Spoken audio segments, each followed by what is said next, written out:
If you like the video, please consider supporting James Corp on Patreon.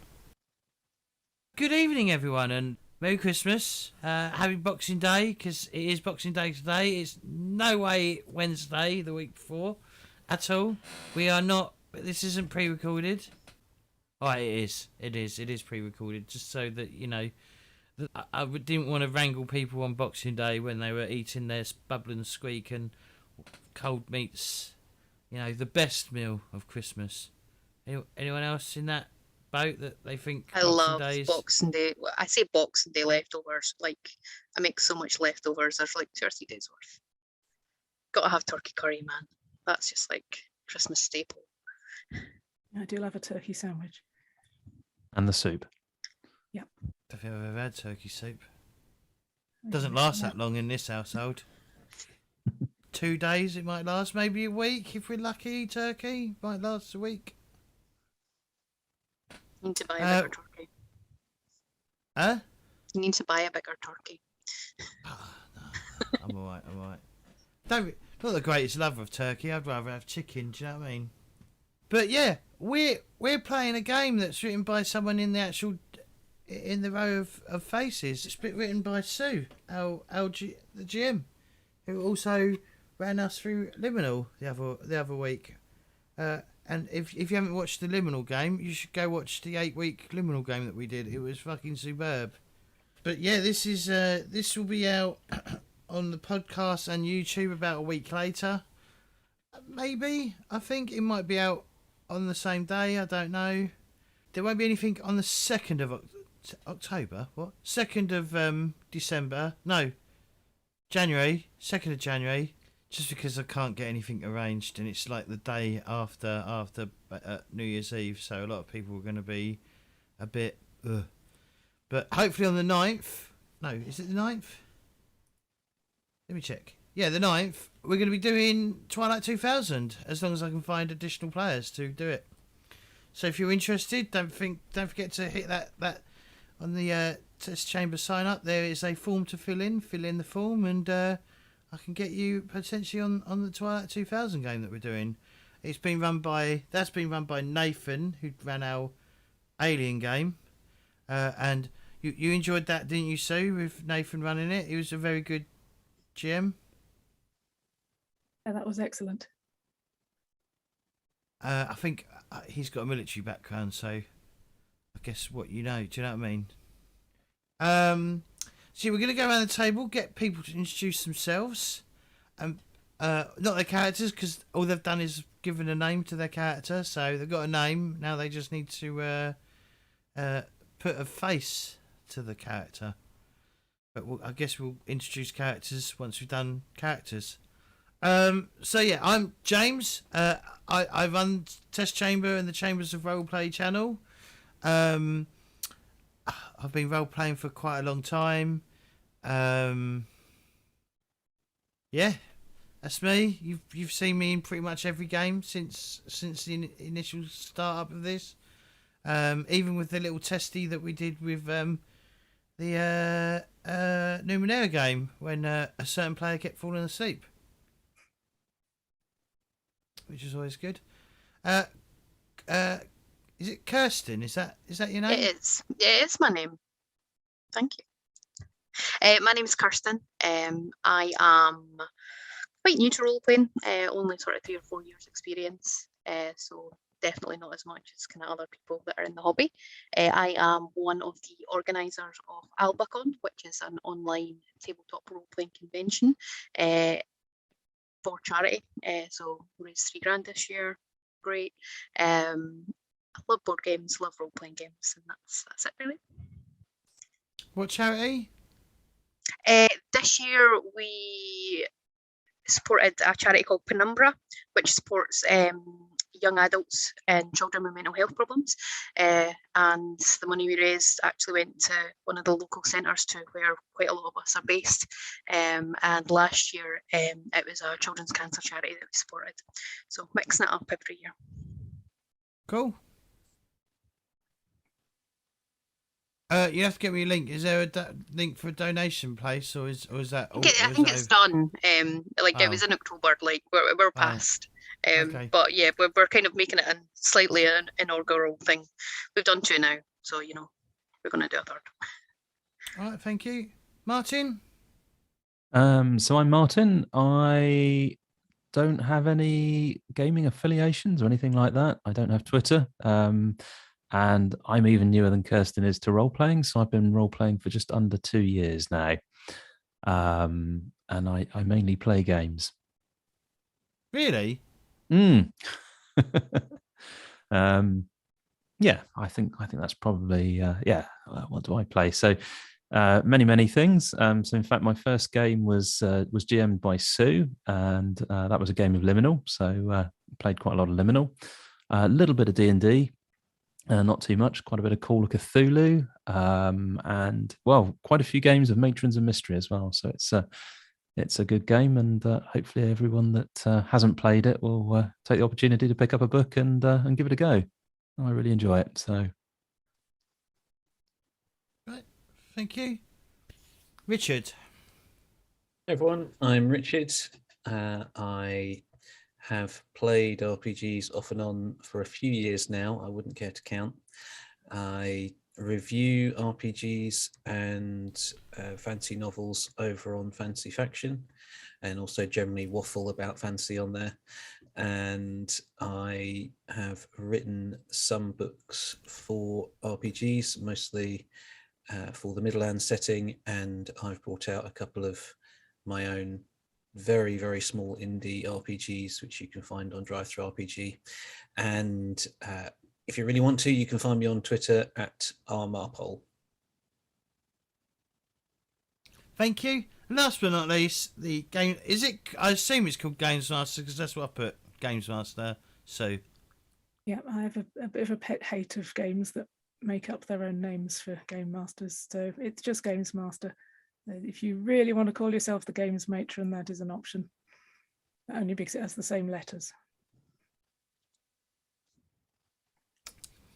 So does I am Dungeon the- Master drive you up the wall then? No, that one's all right because it came first. But yeah, I am the author of Matrons of Mystery. I'm a huge fan of cozy mystery TV shows, and those are what inspired the creation of this game.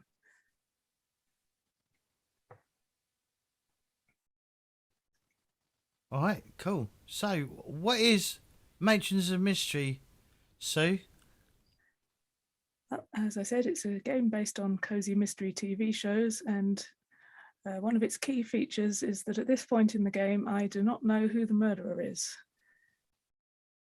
Rather than having a set plot that we're going to follow, the players are going to investigate, they're going to find out clues, they're going to interrogate people to learn their secrets, and then they are collectively going to come up with a theory about who the killer is, and then we roll dice to see if they're correct. And I've got a virtual whiteboard up, which I will put sticky notes on to keep track of clues, suspects, and so forth, which the players now all have editing rights on, so you can move the post-its around as required. Okay, I'm showing it right now. Oh, hang on, did that even work? Hang on. Oh, there we go. I can hide that and okay.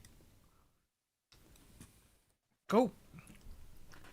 And since this is a Christmas special, I've written a special murder mystery for this, which is called Oh No, They Didn't, which any British people in the audience can probably guess this is going to be based around pantomime. What's that then? I thought I'd better explain this for American viewers. It's an old British theatre tradition. It normally involves some kind of fairy tale or folk tale or similar. It's got a bunch of stock characters like the pantomime dame, who's always played by a man, the principal boy, who's always played by a woman. There will be songs, usually some dancing, comedy routines, a lot of audience interaction. It is basically the Rocky Horror Show for children. And lots of Z-list celebrities as well. Absolutely. Or at least in the big shows. In a little village like the one we're going to be in today, it's usually the Amateur Dramatic Society who put them on. Cool. Cool. So I think with that premise sorted out, we should move on to character creation. All right.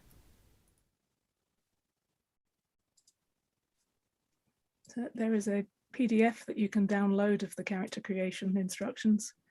That's available on my blog, savagespiel.blogspot.com. I think all the players have got it handy. So all the characters in this game are going to be single women. They're all aged 50 or over, and they all have a lot of free time. Partners have gone one way or another. Children have all grown up. But the first thing for you all to decide is, what is the name and location of the village where you all live? Ooh. Obviously, this doesn't have to be a real village. Now, I've had some very creative village names in past games. More would be nice. What? Cornwall or Kent, maybe. Perhaps the Cotswolds. Do we need to decide where in the country it is? I don't think we do. Just come up with a really good name. I definitely think it should be like something Christmassy themed. Mm. Whose End?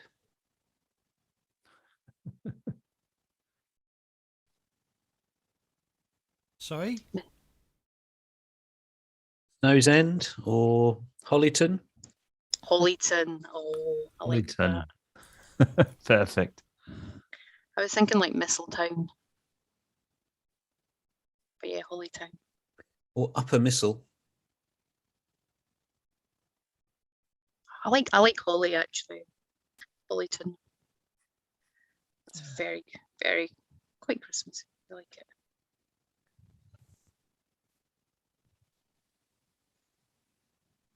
I'm happy with that one as I suggested it. Sounds good to me.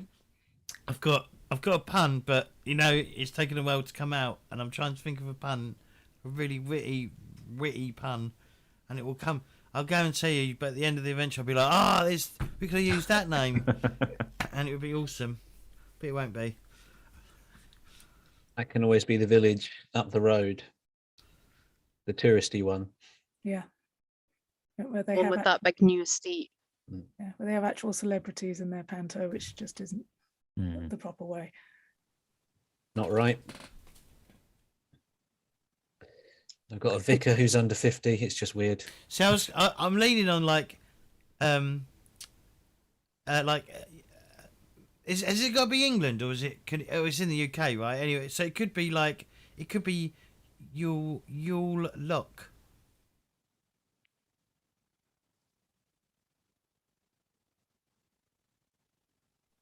Instead of Yule log, right? Yeah. Similar. Right, I'll shut up now. I'm done. That's me done for the week. We'll go with Hollyton, as that seems generally popular. Hollington.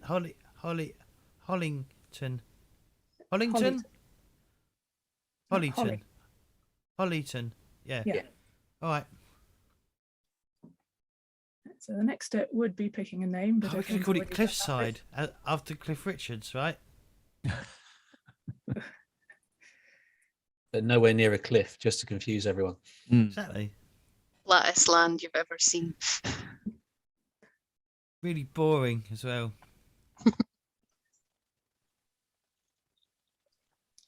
So the next step is deciding on your character's personal style. So how do they like to dress? How do they present themselves? Clothes, preferably. So we've got a few options on the PDF, which I'll just share. So we have smart and classic, or hippie and bohemian, charity shop chic, outdoorsy, punk, twin set and pearls, designer couture, sporty, or casual. What's twin set and pearls? What's that mean? It's this item of clothing that was really popular in the 50s. It's a little cashmere knitted top with a matching cardigan. and you wear the cardigan undone to show off your pearl necklace.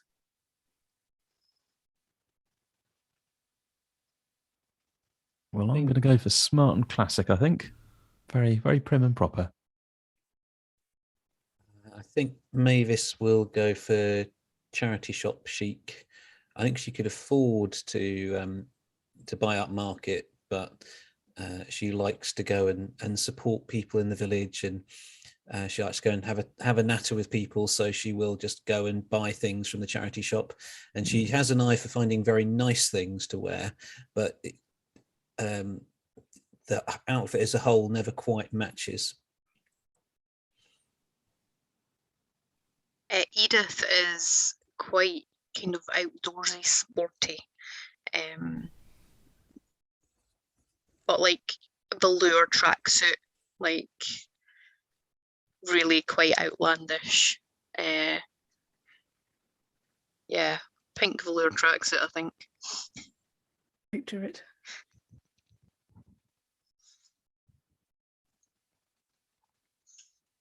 I think I'm gonna go. I don't know. What would be the best way of like someone who's trying to appear upmarket but isn't? Well, not upmarket, but more posher than they appear. Right? What would that be? Would that be charity? Could that be a charity shop, or would that be too below? I guess that would be too below her. Yeah, probably Twin Set and Pearls, actually. Twin Set and Pearls, like Yeah. Yeah. Right, Twin Set and Pearls it is. like definitely Google that and get the nice picture in your head. It's very hyacinth bouquet. Okay, that's exactly what I'm going to want then.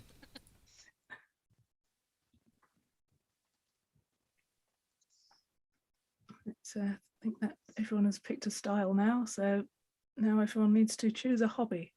So what is it that your character likes to do when she's not out solving murders? Again, there's a list of options on the PDF. I won't read them all out as it's quite a long list. I think for Mavis it will be baking. She likes to bring round flapjacks or little pies, whatever she's made, to give to people, and then she finds out everything that they've done in the last 2 weeks just by chatting, and then she wanders off again. And I think I'm going to go for gardening. So Florence is a very keen gardener. Quite green-fingered. What she touches generally grows, which is good. And she's got a bit of a knack for roses. Some people find these things difficult, but she's really good with roses. Got all kinds of different colours, some nice yellow ones, some nice red ones, and even a white one in the garden. Edith is essentially a fun runner. Not running, just a good power walk, a good clip. A bit of a likes fundraising for things, whether it's a school or the Green Society for it, kind of plant flowers around the village, bake sales, all that sort of thing. I wouldn't say a charity terrorist, but she is quite forceful in her shaking of her tins, and her always got a clipboard. Always got a clipboard with the donations, the pledges for whatever fundraiser that she's doing.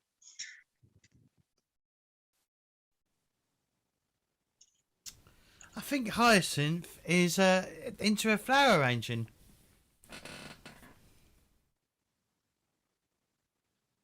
Seem appropriate given the name. Obviously, her favourite flower is the hyacinth, right? Yep. Does she have multiple sisters, each one with a floral name?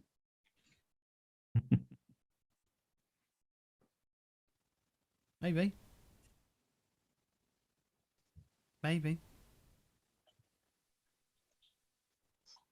Oh, what's Now on next, to Sue?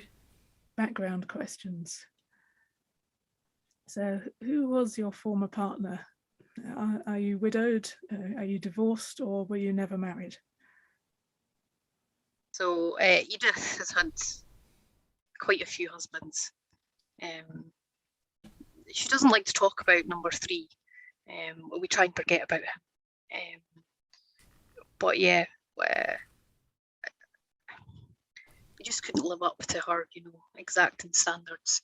And many of them had some health problems, which would have like really benefited from some, fun running. Really would have helped their hearts, but sadly they just weren't interested. Is that why you started your fun running? Because you could have helped them more if you used fun Well, running. I've always been quite fit and sporty. Yeah, I know what the next question is going to be, and I know what my past career was. So yeah, widowed many times, and we definitely don't talk about number 3.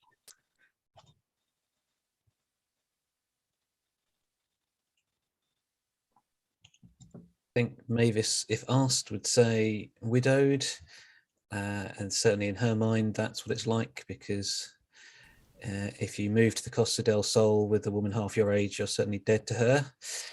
And that was her only husband. But according to the law of the land, she is divorced.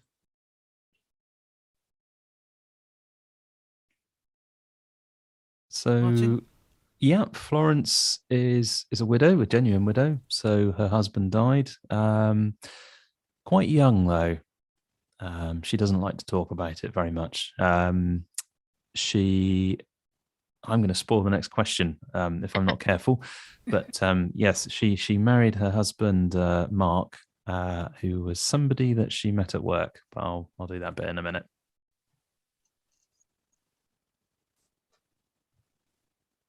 I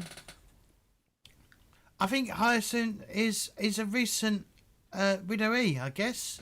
Maybe in the past few months. Lost her husband just to age, I guess, maybe. Obviously she's a little upset by it, but that is life.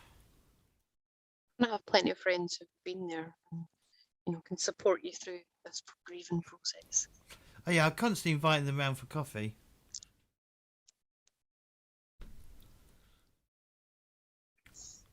Yeah, and Florence is going to take issue with that. Florence, whenever she comes round for coffee, is always trying to convert you to the pleasures of drinking tea, of course. So tea is the drink you should be drinking. Tea is the tea I drink normally. I just invite people around for coffee because it's how do you say it's if you're going to invite someone around, you don't want to give them a fucking tea bag, right? You want to give them I imagine Hyacinth has like a very expensive coffee machine that like she picked up like second hand somewhere that like doesn't really work that well, and she's like, "Well, I'll do you an espresso." Kind of like trying to be above her station, like she's some sort of barista. That's why it's always coffee, and we're just like, no, pot of tea. Yeah, just got one of them pod things, where you put the pod in. It doesn't work properly. Occasionally it checks over her, right?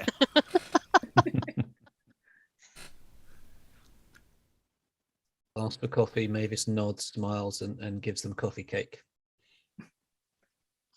The only acceptable kind of coffee. The next question is, what was your career before you retired to Hollyton? So Florence was a school librarian, and that's where she met Mark. Mark was a chemistry teacher, but Florence. This was one of those jobs that she sort of did middle age after having kids. I'm going to spoil the next question again if I'm not careful. It all joins together.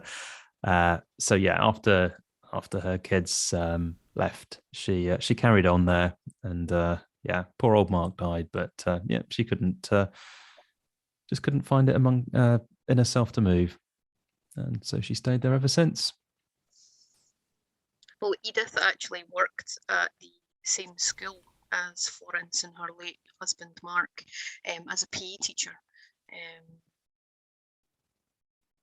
So yeah, she spent out her days trying to encourage the village kids and the children from the village a few towns over to be more active in their lives. So like rounders and netball and kind of that sort of thing. Mavis, and so you can veto this if it's too off genre. If asked again, she would say, "Oh, I had a very boring job in admin for a large firm," which is sort of true. The firm in question was GCHQ, British Intelligence, for those who haven't heard of it, and she was, putting together different bits of intelligence, working things out, and that will come back round when we talk about stats or approaches. Is that okay? It's fine with me. Hyacinth used to be a seamstress and she used to mainly do curtains, and she done curtains for quite a few famous people for her life that she constantly name drops. But it was actually her husband who ran a very, very successful steel fabrication business, and basically made millions from that. And she was retired by the age of 30, so she was pretty much a stay-home. Wouldn't say mother, but she stayed home and did the housework because she's very house proud of her house, and it is spotless. She has a cleaner that comes around every week that doesn't really do much because she's already cleaned everything. But the van parks outside once a week, and all the neighbours see that. She doesn't allow. No, there's no vans parking out. Oh, don't. She doesn't allow a van park outside. Oh, I thought the point in having a cleaner was that everyone knew you had a cleaner. Wait, it'd be a car. It'd be a slightly like The car. a car, yeah. But her house is set away from everyone else's house. She's down like almost this little private road just off the street, round behind everyone else's house, because no one, she doesn't get to interact with her neighbours, and when she does, they try and like get away from her as quickly as possible.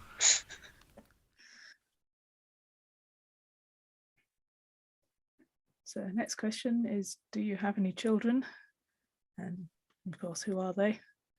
And if you don't have any children, is there another young relative that you're fond of? Avis has 3 children, Sandra, Timothy, and Saul. Saul was adopted, but we love him just the same.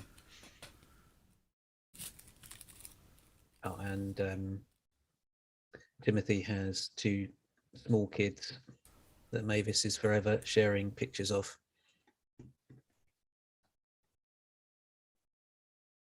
Hyacinth didn't have any kids as her husband's doodahs went the wrong way. They weren't very intelligent, obviously. They would constantly swim the wrong way. But she does have a young niece called Estelle that, she dotes on quite often.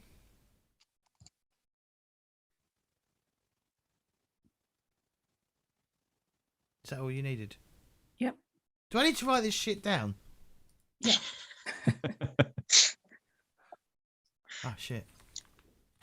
Edith is the quintessential spinster. No children of her own. Lots of kind of associated nieces and nephews from previous husbands. So I think I've got, I'd say probably my great niece Lucy. She is, she's one of my favourites, and she works as, where does she work? I think she works at solicitors. So, Florence has 2 children. One is Petunia and one is Sorrel. And one of the things that probably made their lives very difficult was that they went to the same school that Florence was the librarian at. So other kids were always obviously ribbing them and giving them a bit of a hard time. But fortunately, Florence wasn't particularly harsh with people bringing books back. So yeah, they didn't get too much of a rough ride, but it was certainly a cause for embarrassment from time to time.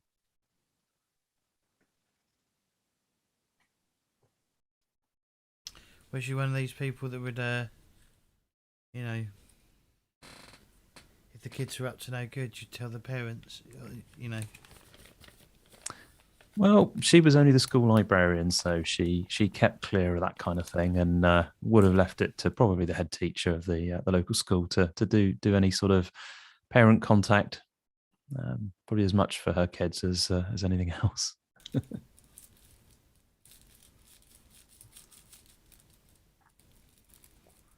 Well, that wraps it up for background. So now we're on to investigation style. So obviously, different characters have different approaches to how they like to solve mysteries. Some people like to engage with people on a social level. Some people like to go tailing people and climbing through windows.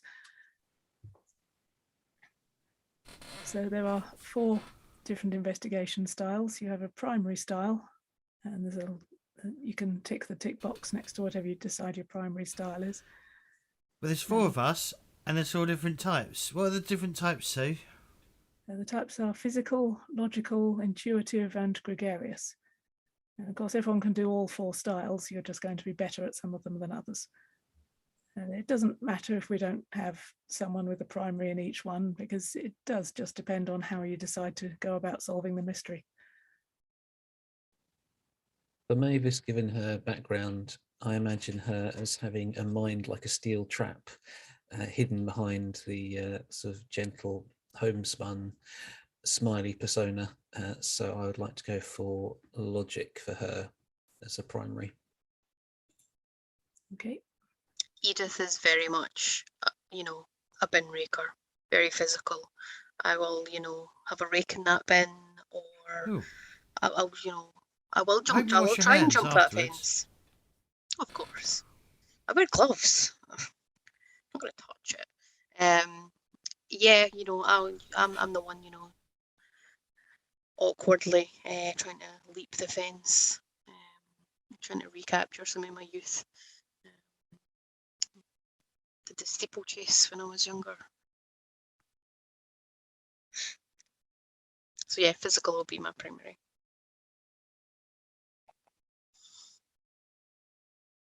So Florence is quite an intuitive person. She gets to talk to a lot of people, and kids, she kind of needs to try and sort of look beneath the surface and see what they're really trying to say to her. So she's got quite an intuitive sort of steer to her investigation style. She's reasonably logical, but yeah, intuition is her main thrust, I'd say. And I guess Hyphen is gregarious.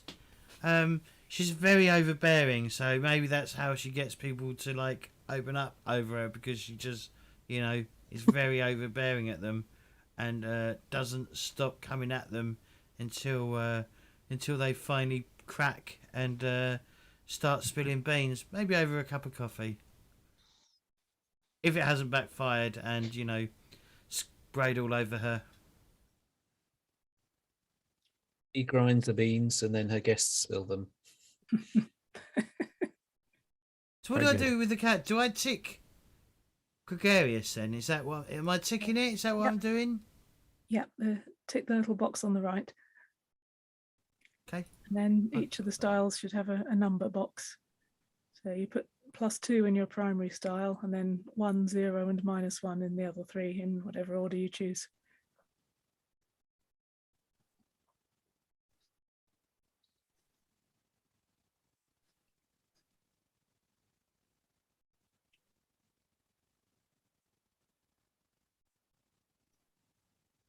Cool.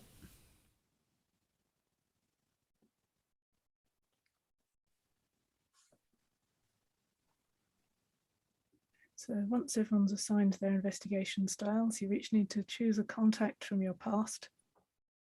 So those of you with children, it'll probably be one of your children. So write down their name, who they are, or what they do, and what your relationship is with them. And the purpose of this is that one of the moves in the game is asking a favor of an old contact.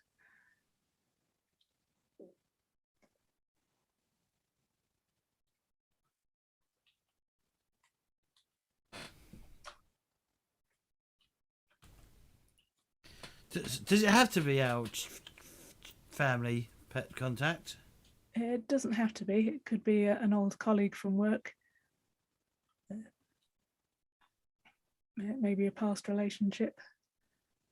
Might be a bit high-powered for Mavis if she had contacts with her old work. Like helicopters suddenly turn up. That could be useful. I think that Sandra has a job in marketing, and so can often get free samples of things, and knows if celebrities are going about, and just has a different way of looking at things to Mavis. Oh, does it have to be something useful? Doesn't have to be. But, I mean, useful is very yeah, subjective. Useful is subjective.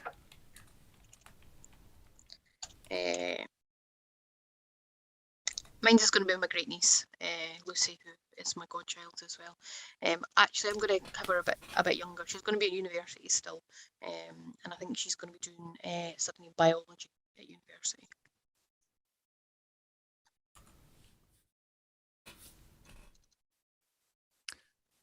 So, Florence's kids. Petunia has risen to the ranks of inspector in the local police force. So they shouldn't talk, but they do from time to time. And occasionally Petunia has an interesting word to say to her mother. Sometimes Florence asks questions that she probably shouldn't, but she does anyway. And sometimes she gets an answer. So it depends on what it is and how they're getting along, what the subject is. And finally, Sorrel, bit of a dark horse, bit of it didn't follow the same sort of formal career that perhaps Florence would have liked to have done, and she owns a pub in the village down the road. So occasionally a bit of gossip can come from Sorrel.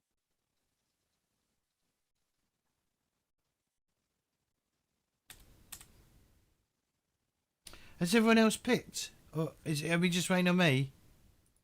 Yeah. Patricia Cotts is her oldest friend. She's known her probably most of her life. She often comes round for coffee every week. And her husband is the local chief of police. So the final question is, how do you all know each other? Do you all belong to a club? Are you old friends? Sounds like some of you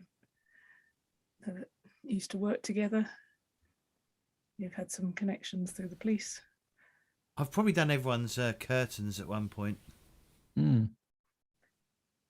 Could Edith have created her own little local charity and somehow gotten us all to join the board?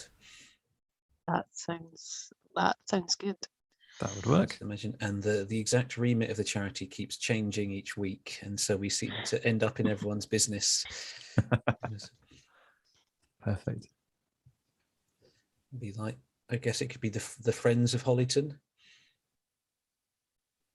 Hollington Appreciation Society.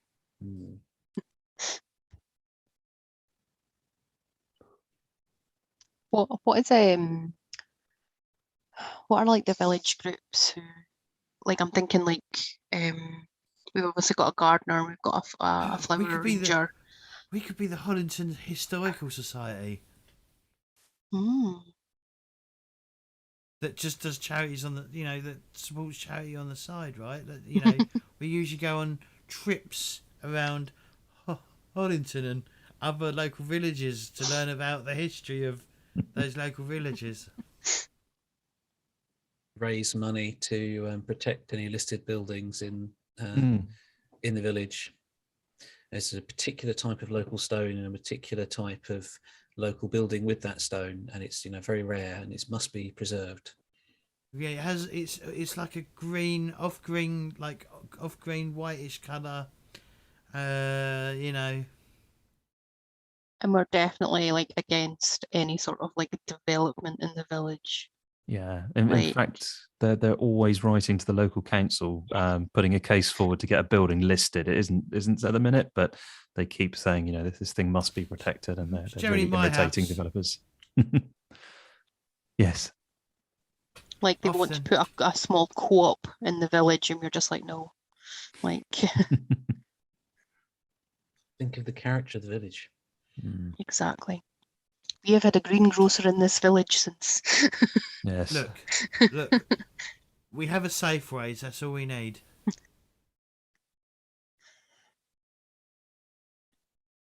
See, I'm from Scotland. We didn't have Safeways. I don't What think. did you have? What did we have? Quick Save. Yeah. That was the one when I was a kid. Quick Save. North. Well, as a child, it would be the Happy Shopper for me.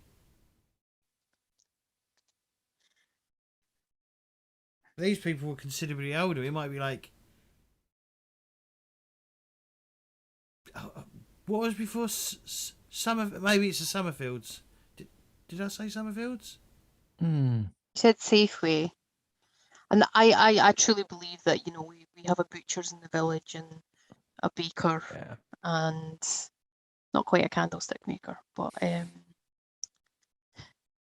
you know, All we I'm have picturing is greengrocers.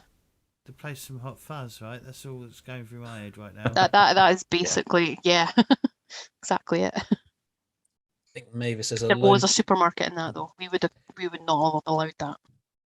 I think Mavis has a low-key rivalry with the baker. That, you know, I mean, his gingerbread is, you know, unmatched. She must admit, but you know, he can't make an upside-down cake or a cherry bakewell to save his life, and he should stop trying. I don't know truth why of it. people pay him for these products. Because I'm sure, Mavis, that every year that I can remember, you have trounced him in the local fetes. Your cakes and pastries have always placed much higher than his. One doesn't I mean, like to be boastful. his bread pudding. He doesn't even know what bread pudding means, right? Brioche. Never needed brioche to make bread pudding before. We won't have any of that fancy foreign food in this village. Well, they tried opening an engine last year. Do you remember? We put a stop to that. Yes. I think Mavis would have been quite saddened at the lack of curry, having travelled a bit for work. But I there's mean, only we're one more than place. happy for it to go in the next village. We Yeah. just don't want, you know, restaurants just wouldn't be in keeping with the charm of the village. Tea shops. Absolutely. Serves the best scones and clotted cream teas, and we don't Do need love a anything scone. else. Do love a scone. Does serve acceptable scones. We know yours are better, Mavis, but you know, sometimes you're Wasn't busy implying doing anything. other things. No. I'm getting flustered now. Let us move on. We have our characters sorted now. Right, I shall briefly run through the mechanics of the game, and then we'll get on to the pantomime. Oh no, we won't. Oh yes, we will. I knew that would happen eventually. I'm surprised it's taken this long, but Yep. Yeah. So this is a powered by the apocalypse based game, which means rather than specific skills, we have moves. Each time you make a move, most of the time you'll be rolling one of your attributes. Which one it is depends on exactly what it is you're doing. So the two primary moves that you're going to be using most often in this game are investigate and interrogate. So investigate is when you go searching for clues, doing some research, gathering evidence. And on 10, you'll find a clue. The clues are quite vague, and they are going to stay vague. If you ask me questions about them, I'm not going to answer them.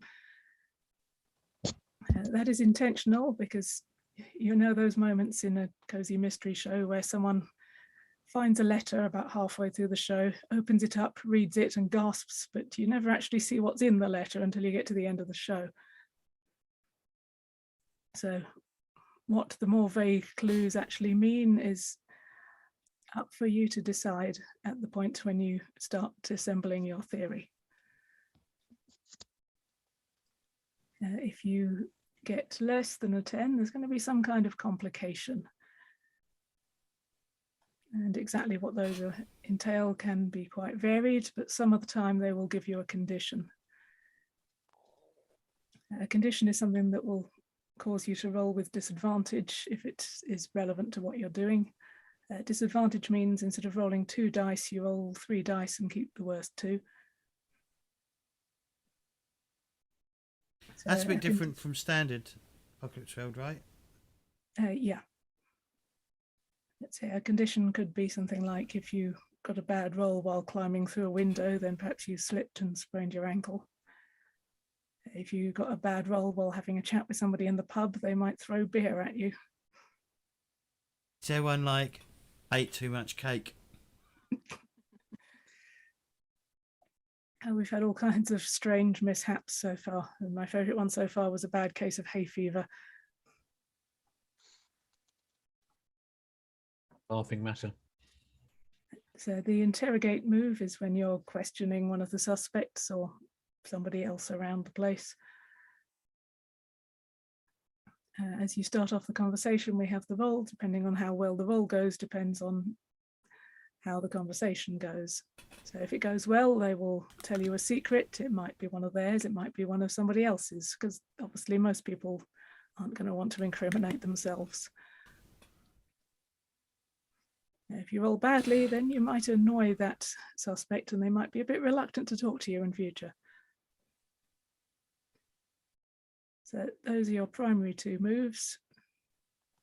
From those you can acquire clues and secrets, and those will all come together in the final move, which is put it all together.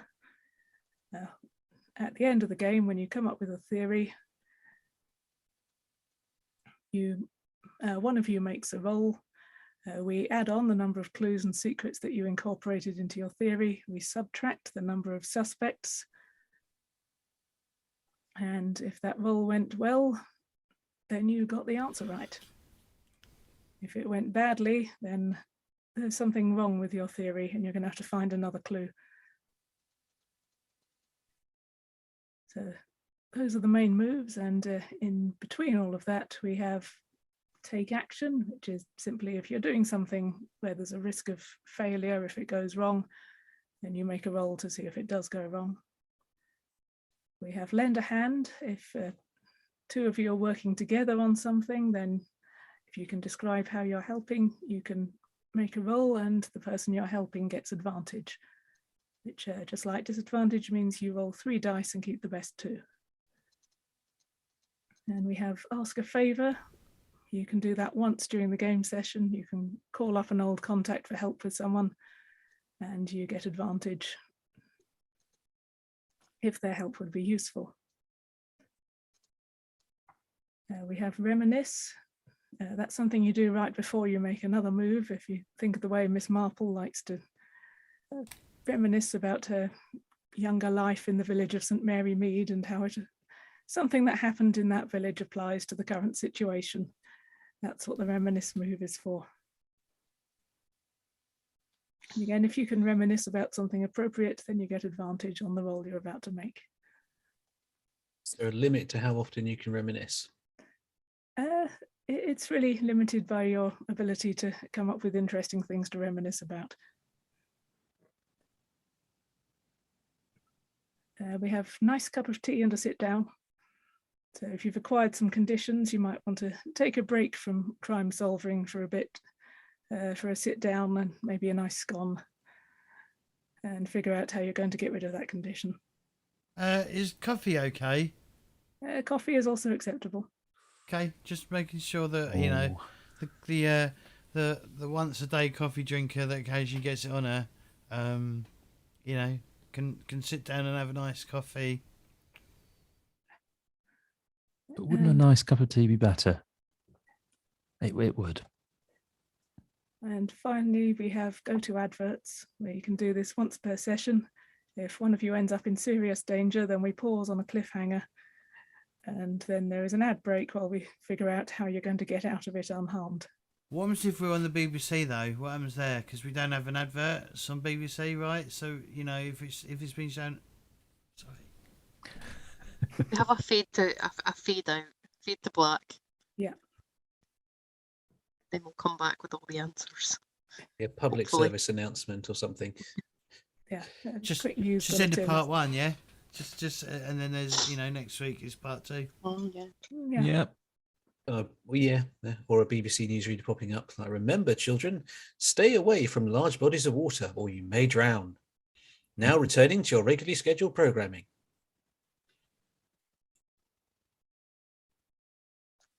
So that is a very quick account of how to play the game. So on to the pantomime. So the situation so far. It's the run up to Christmas. Obviously a very exciting time in the little village of Hollyton. And one of the big events that's about to happen is the Village Amateur Dramatic Society are putting on their annual pantomime. This year they've gone for Cinderella. And one of you four has been cast as the fairy godmother. So the big question is, which of you is it, and how willing were you to take on this role?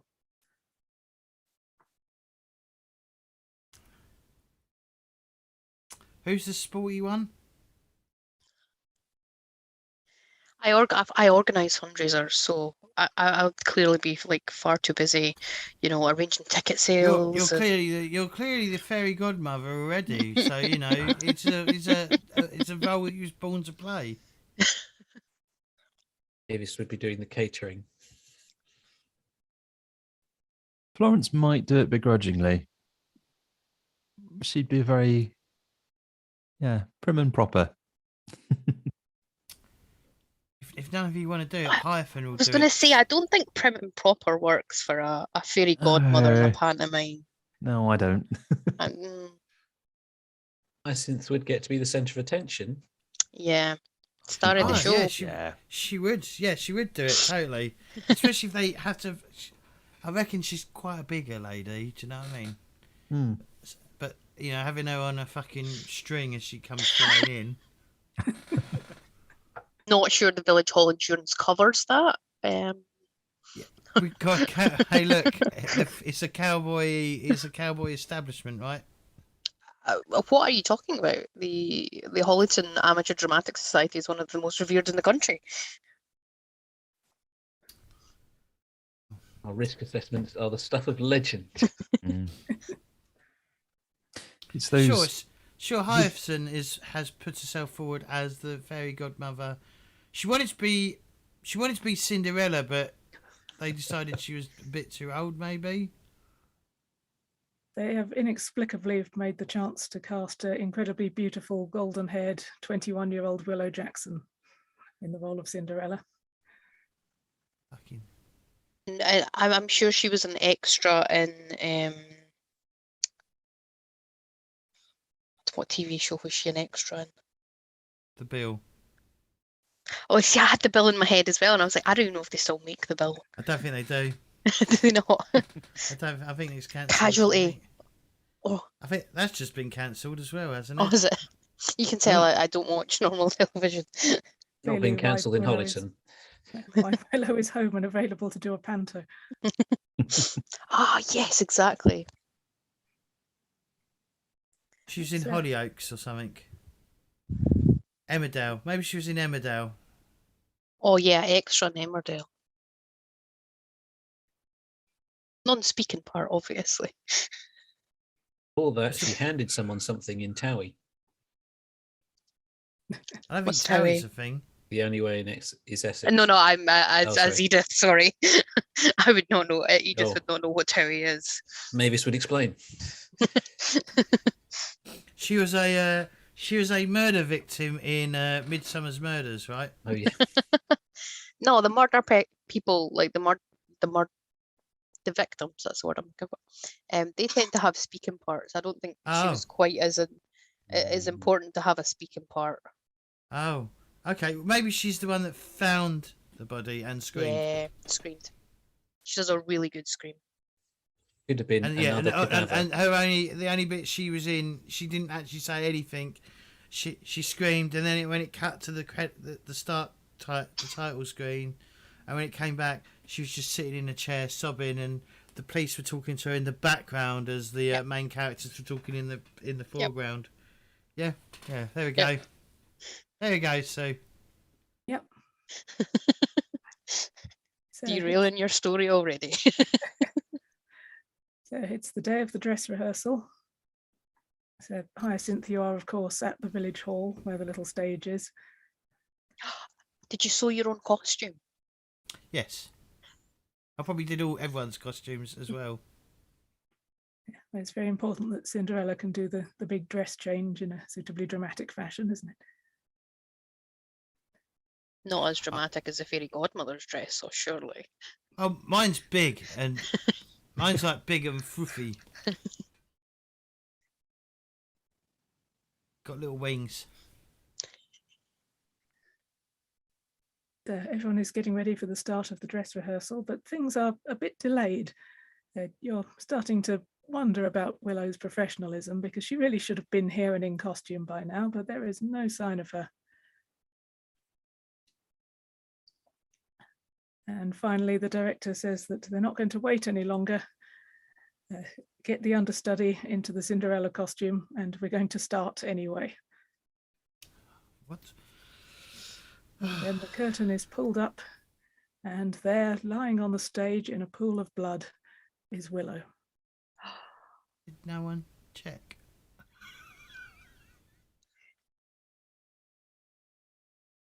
Mavis will say reflexively, well, that wasn't in the risk assessment.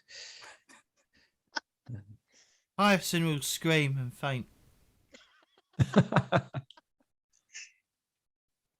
Oh, well, I never. What is this? Poor child. Mavis will slowly get up on stage, as she's not quite as limber as she used to be in the 60s, but she was never that sporty. And for the sake of double checking, we'll take the poor child's pulse. Probably getting covered in blood in the process. This must be some sort of joke in poor taste. I mean, maybe the I don't know. Maybe the players want some media coverage. They say, They want the virus, the viral. Maybe they want the pantomime to go the viral. I know what you mean. Yes, that's the one. Could someone call an ambulance, please? She's not breathing, and there is quite a lot of blood. Is there a doctor? I really can't emphasize enough how much blood there is.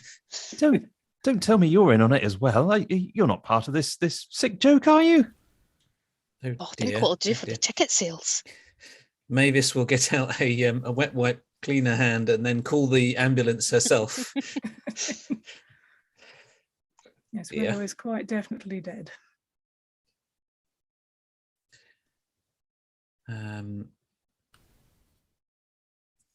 Mavis will immediately start running through in her mind when she last saw Willow. Which I don't know if that would be a role at this point or if it's just her thinking about it. Yeah, I would just be thinking about it.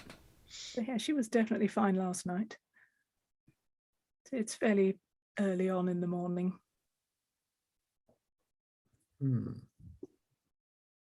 of course, not many people have access to the village hall at the moment because it is full of pantomime props and costumes. In fact, it is pretty much just the cast, the director, and the two technicians. I think Edith would go up towards Mavis on the stage. Oh, thanks. I fainted, and none of you give two shits.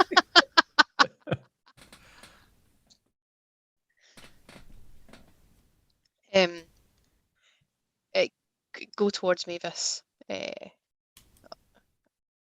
the stage.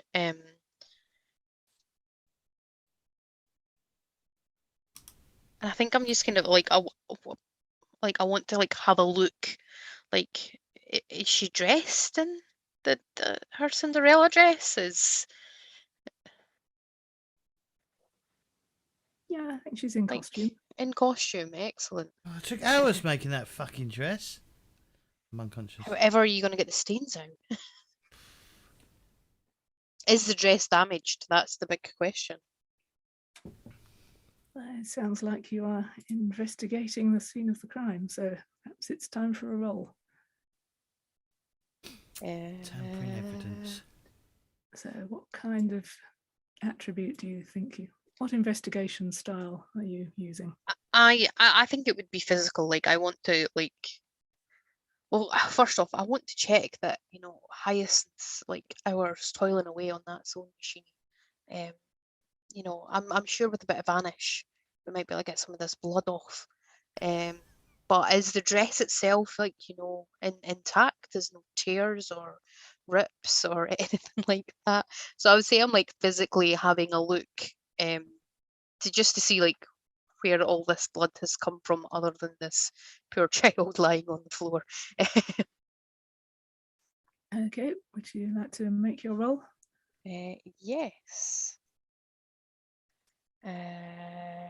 So 2d6. I have rolled a 4 and I have a +2 to physical, which takes it to a total of 6. Right, so with a 6, you don't find anything useful, and there is a complication. And Don't I think we're think gonna be the able to use obvious that dress complication again. here is that you are going to get covered in blood. So would you like to add that as a condition? Indeed. And I am wearing blue That's going to be as well, terrible so to it's get out of very that. absorbent. What are you doing, Edith? You're making rather a mess of yourself. Oh, But- I was just trying to check. I'm just trying to see what had happened. Has she slipped and fallen on a nail? I don't. Well, It's too much blood for me to see anything. Tell her to get up. This joke needs to end. Not getting up, dear. She's passed on. So young. I'm really quite beside myself. I don't know what to say. The poor dear child. Oh, let me have a look at her. Very well, but do be careful of the blood. It's already quite a distressing scene. Mavis is going to wander off and try and see where the director is. Actually, no, she's going to go and check on Hyacinth. She's decided that she can't save one life. Perhaps she can save another. So, having carefully cleaned her hands, she will take Hyacinth's pulse. She will do that by lifting up her arm and checking the wrist, because she knows that Hyacinth would never forgive her for the familiarity of taking a pulse by neck.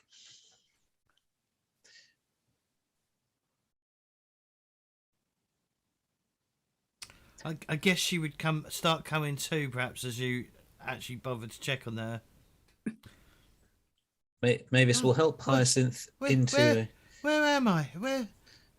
Oh, you've had a terrible shock, dear. We all have. Here now. Oh. Sit here.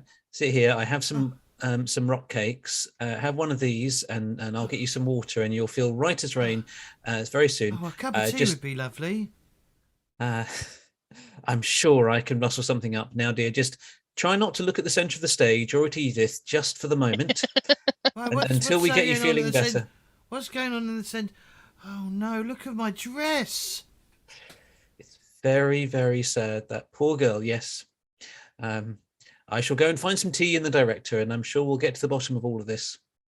Oh dear. Stands up and says, "She really is dead. I don't believe it." My dress. The tea. Mavis scurries off. In Hollyton.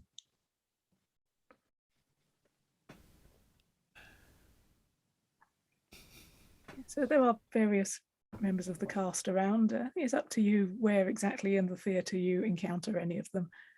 I shall start putting them up on the murder board so you know who's here.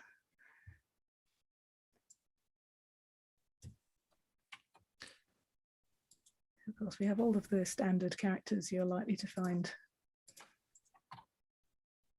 Let's say that Willow's in the clear, although nothing is completely ruled out. There's always a possibility.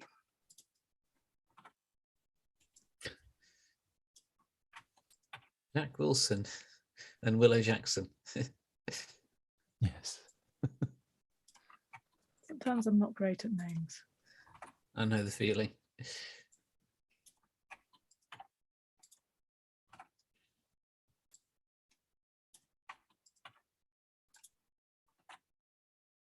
And feel free to rearrange the boards to your liking.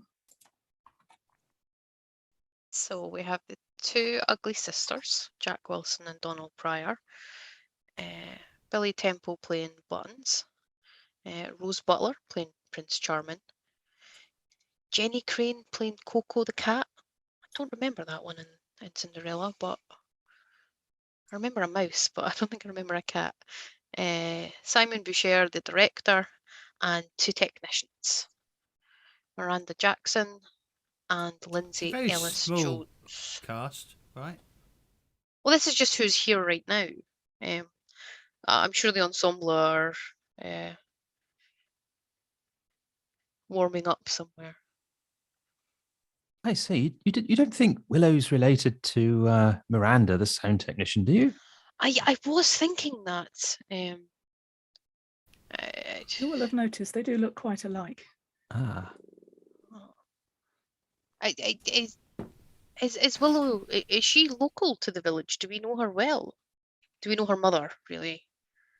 Well, she wouldn't be in the play if she Yeah, wasn't local she to is the village. local. She is local. She's our claim to fame, you see. Yeah. Mm. Well, I think somebody should let Miranda know. I mean, it would be a terrible shock. Well, terrible shock anyway, but even worse if she was to walk out on stage and She's and here, see isn't this. she, though, right? Yeah, someone should definitely. Isn't she in the building? She is, but she's up in the sound booth, I think. She probably knows. We should console her then. I mean, we can't. She must be beside herself. Should we shut the curtains? Yes. Like, I kind of feel like, this is quite a shock, and I'm kind of looking down at myself like, there's quite a lot of blood here. Edith is tracking blood around the theatre at this point, putting it on the curtains. Like every smear on like the velour, like catching my elbow as I walk past everything. Crime scene's completely destroyed of all evidence. That's what happens when you don't roll very well. Mavis will bustle out with tea for everyone at this point and hand it out, and then pounce on the director, who I think had nipped into the kitchen, and then she chased him out back into the seating area and is just sort of cornered him and said, "When did you last see the poor child?" Simon Boucher is looking a bit shocked. He was trying to go out for a cigarette. You cornered him. In my notes, he is a Frenchman, but I'm not very good at accents. So he's going to sound English. He's from 2 counties along, which is as close to French as most people in Hollyton can cope with.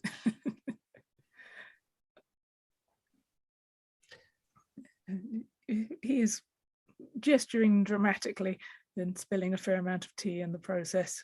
He says, "Oh, when did I last see her?" "Why, yesterday, of course, at our final rehearsal." If you have a key to the building. "Well, of course I have a key. We all have keys." Yes, and did Willow have a key? "Oh, but of course." Interesting. Mavis makes a note in a notebook, tucks it away quickly. And who would do such a thing? Did anyone in the cast have a grudge against the poor child? I think at this point we need an interrogate roll. Okay, and I assume that's with gregarious. Yeah, you seem to be going for the friendly questioning approach. Always try nailing him to the wall with logic later.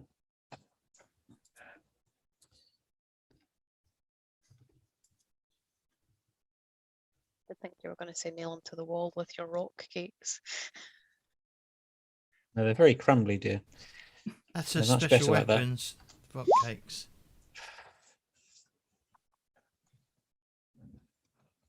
My gregarious nature just got me out of a complete failure. I got a mixed success. Right, so Simon is going to be willing to talk.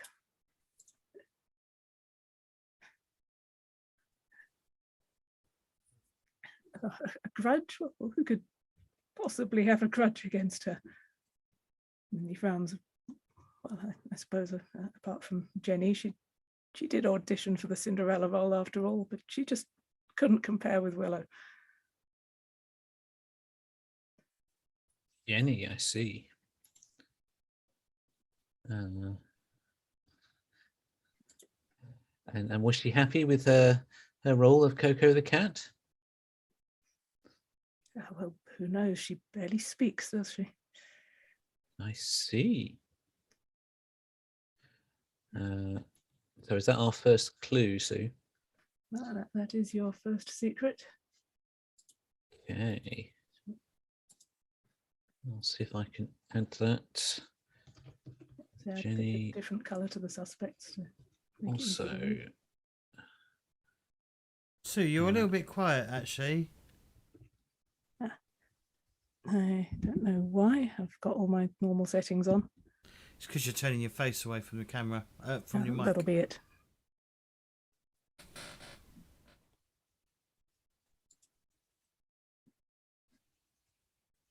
So have you found the sticky note tool? I think so. There we are. Pop that next to Jenny. Hey. So I think the camera zooms in a bit closer to Mavis as she goes, I see, and notes it all down in her notebook. And then presses a rock cake on him. There, you've had a terrible shock. This will restore your blood sugar levels. I read about that in a magazine about health. I think Edith gave that magazine to you. See, we do need a complication at this point. So he will look aghast at the rock cake, stare at you and says, don't you know I only eat gluten-free? And then he storms off. Mavis says, oh, after he's gone, Mavis says, oh, yes. Yes, I left the beetroot brownies in the car. What a silly I am.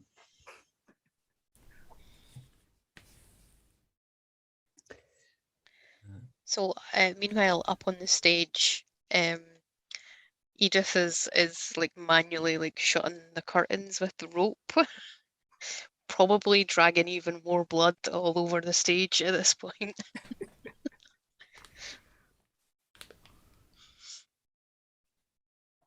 What's Florence doing? So Florence is still. So she's just stood up and exclaimed that she didn't believe that she was dead, but this is a terrible thing. And she's prattling on about this. This shouldn't happen in Hollyton. It's a nice, quiet village, and no idea where this person who killed her could have come from.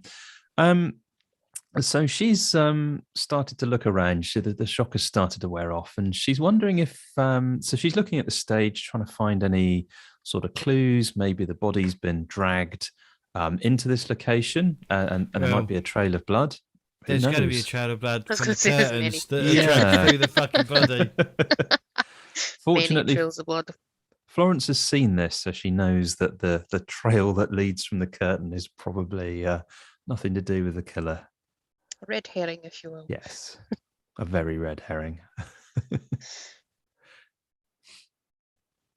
Like to make an investigate roll. Yeah. So I think this one is probably, it's not very logical. She's just she doesn't really know what she's looking for. She's just looking around. So maybe the trail of blood, maybe there's something on the body that she could find. So she's I'm gonna say it might be intuitive. Yeah.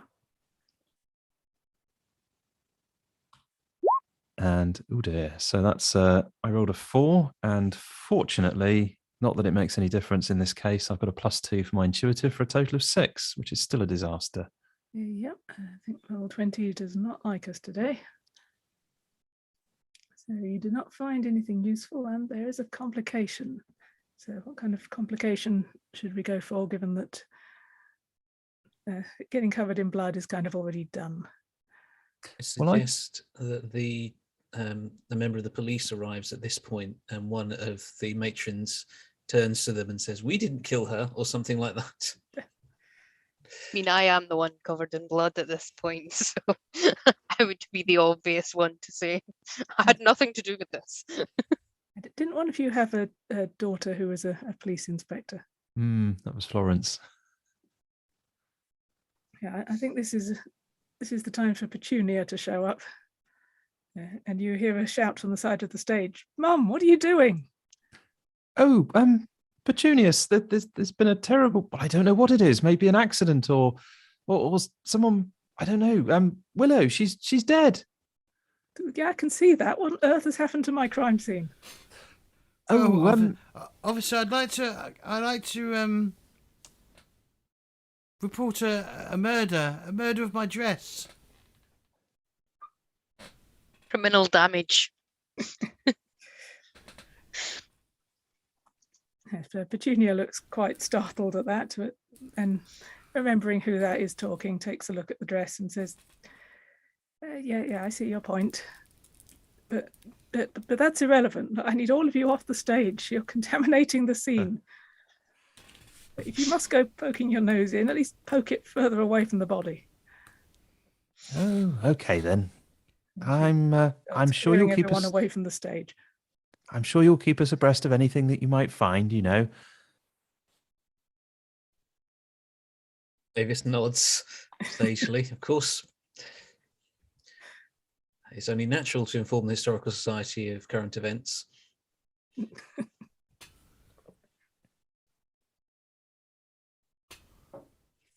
Well, off we go then.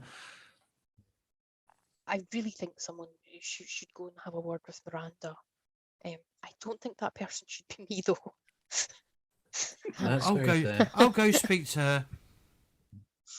And then if she needs to recover any further after that, I shall speak to her afterwards. Oh, Mavis, why don't you go with Hyacinth and the two of you could, I'm sure you could perk up her blood sugar. Yes. That is very true. Yes, I'm sure I have something in my bag.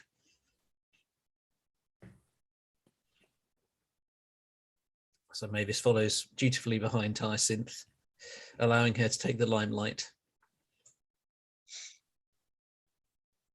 Yeah, she'll head up to the wherever the sound fucking. I don't know. I doubt there's. Is it a proper like? Is it literally just a town hall, or is it like somewhat professional? I think we've invested. I've done lots of fundraising for the Amateur Dramatic Society. So it's not just a hall. It is. It has got like perhaps proper like audio and lighting rigs. Yeah. Probably have films on at the weekend sometimes, so you've got a projector room. Oh, I get to show my my slides of my last holiday that I went on. Excellent.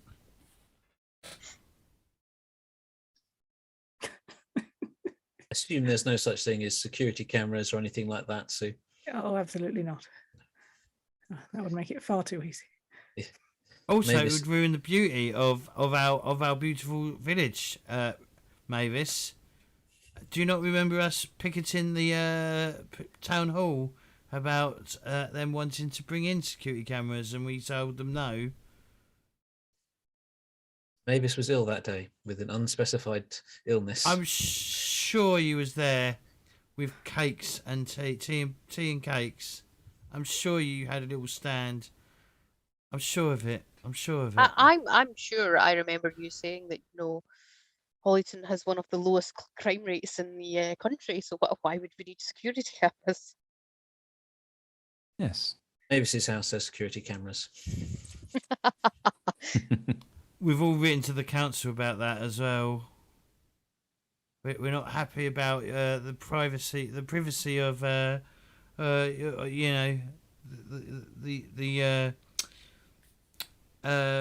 what is the word I'm looking for? Neighborhood. No, where you sort of like, we don't get privacy. Oh, I know when I'm on my morning speed walk that you can see up to my calves on the security camera. I'm not happy about it. Mavis Terrible. carefully removed all of the cameras in deference to her friends, and then a couple of days later put them back up again, but better concealed. I imagine Edith sent you a freedom of information request, Yes. demanding to see what was on the cameras. Problem is, Mavis doesn't know how to access her the video feed. That is what she tells you, yes. I mean, she doesn't even have a cell phone. I definitely don't. Hyacinth doesn't have a cell phone. Yeah, I've again, got one of these. Lucy bought me it. It A tells me how pager. far I've walked, Oh. and she can tell me how fast I've gone and things on the patience thing on our phone. It's great. I used to have one of those. It was called a husband. Oh, Mavis, you walk so slowly then, we've got another mile to go, Mavis. Why are you always walking so slowly? You don't need these things, these telephones. There's the village telephone box, and long may it remain. We've fought tooth and nail to keep that here, and we must use it every time we use one of these modern devices. We're just hastening the death and the removal of this thing. Eroding our traditions. Absolutely. Exactly. This Amazon thing. I don't know why you want to order from the Amazon. It makes no sense. I don't know we how only they do can local ship it so. fundraising. I don't know how you can ship so cheaply to this country from the Amazon. Yeah, we only do local fundraising. Local There's plenty of shops. people to look after the rainforests. Yes, Forest of Dean is where we'll have our wood from. Thank you very much. As long as we're not disturbing any local wildlife. No, anyway, wasn't there some sort of murder that we were investigating? I'd forgotten briefly. Oh, yes. Hyacinth, It you was were about Miranda, to happen wasn't to it? someone. It was Miranda. Hello, Miranda. Yep, Miranda was up in the soundproof, which is pretty silent from the outside, so I was very surprised at the sudden arrival of Hyacinth and Mavis. It gives you a startled look. Oh, hello. Do sit down, dear. Yes, you might want to sit down. Mavis, you should have a cup of tea. A hot drink will do you good. Mavis holds out a cup of tea. And then an ice bun, puts one in each hand. Yes, Miranda, That's better. Miranda takes them. She takes a sip of the tea. It looks a bit uncertain. I've got some Possibly it's sweeter than terrible, she likes it. terrible news for yourself, I'm afraid. Oh, is something going wrong with the play? I'm shocked. I am awfully. It appears that young Jenny, not Jenny, Hello. Willow, she's your second cousin or something, isn't she? I believe. Your mothers are cousins to each other, right? Well, that's right. Yes. Yes, people Oh, say so we you- look a bit alike. Yeah, say hello to your mother when you do see her. We've got some terrible news. You just stay seated. Stay seated. Unfortunately, it appears that young Willow had some form of accident. Oh no, is she all right? Unfortunately, it appears that she's a bit dead. A bit Miranda dead. immediately drops the tea and the bun. Oh, that's another bit of. She's like, it's awful, but we thought we should let you know. We didn't want you to go down there and find out, second hand what's happened. We thought we should come tell you right away. You might want to get onto the phone on the landline and call your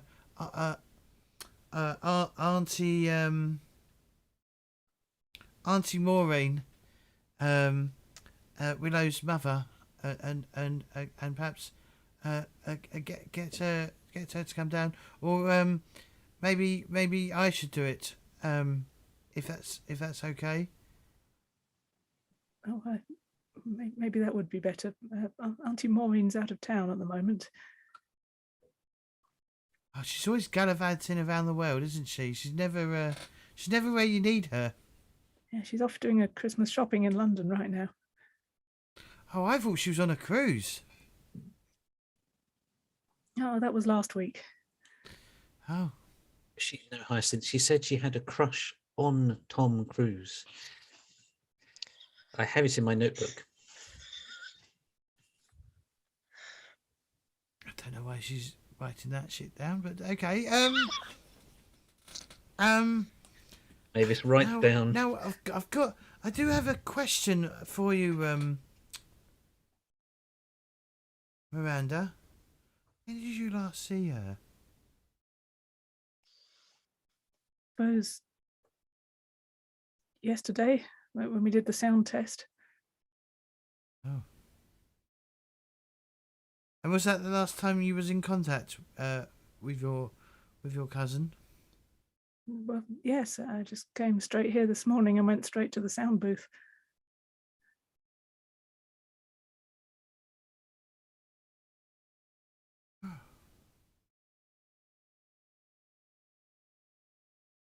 So I'm struggling.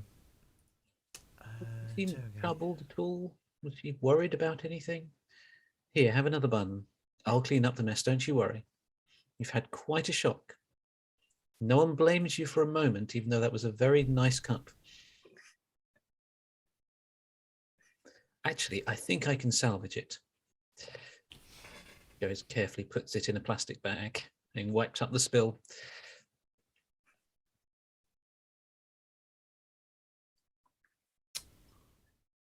Did she have any enemies here?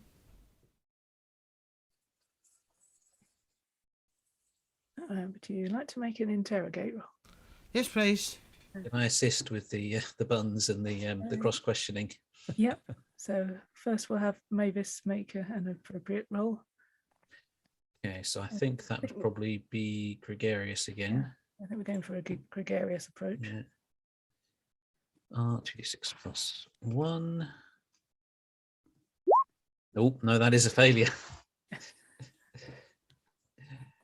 Let's hope we're getting these failures out of the way soon. Yeah, so Get don't some mess better this up, rolls. Hyacinth. So if Mavis has failed her fucking roll, as she picks the buns up to give them back to her, but they're covered in dust and dog hair, right?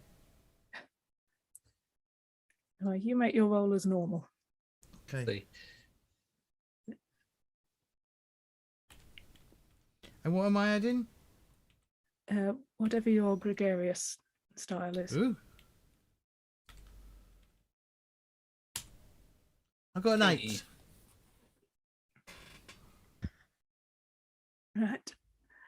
Okay, so there's going to be some kind of complication, but Miranda is going to talk, and you're asking her about what were you asking her? I've lost track. Got any somewhere. enemies here? The enemies, and was she troubled at all?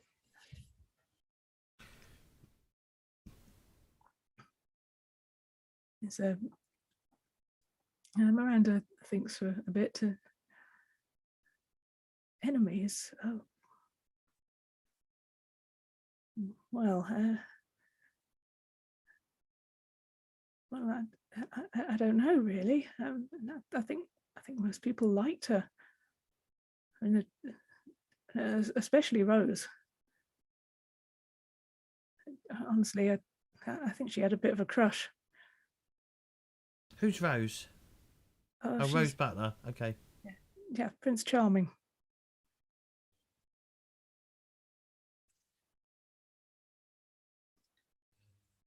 Did Willow return those feelings? Well, not that I know of. I think she was more into young men, really. And, actual young men rather than pretend ones in a pantomime.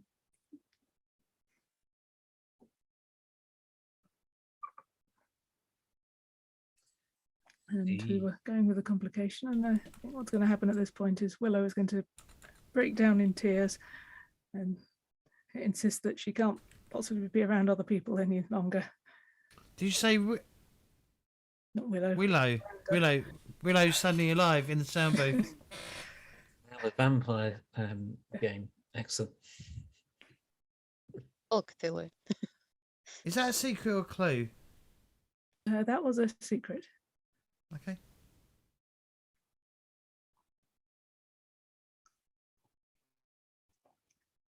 Right, cool. Yes, Miranda insists that she needs some privacy because she's got a lot of relatives to phone, and you two need to get out now. Okay, I'm going to go phone Widow's mother. Get her to come back from London as quickly as possible. I'm not going to tell her on the phone. I'm going to get her to come back as quickly as possible. Well, you won't have much time to tell her, dear. Standard police procedure would be for an officer to phone her within at least no more than 12 hours of the death, ideally as soon as possible. And Mavis sort of pauses as she thinks through what she just said. And I saw that on TV once. Fair enough. Right, so what are Florence and Edith getting up to? We aren't rolling very well, are we? No, we're not. We've been shooed off the stage, Florence and I. Well, Edith, you, I don't wish to say anything too untoward, but you look like you could maybe do the cleanup there on your. Yes, perhaps we should go to the dressing room and see what we can find. What a fantastic idea! I'm sure we could find something to get me out of these clothes. Yes, and perhaps we could take a little look around as well. Perhaps there might be, I don't know, just something interesting, if you know what I mean. Oh yes. The good thing about the dressing rooms is they're very close to the stage. Yes. Sometimes quick changes have to be made. I imagine like we're going eavesdropping on the police behind the curtains. But yeah, we'll go to the dressing room, see if we can find something a bit cleaner for me. Yes, definitely. Okay.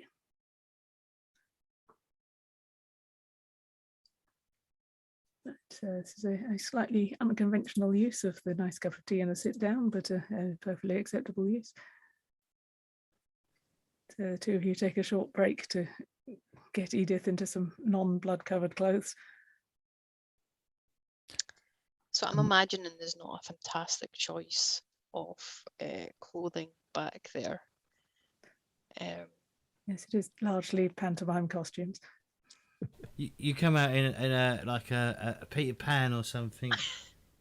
Yeah. Oh, I was thinking.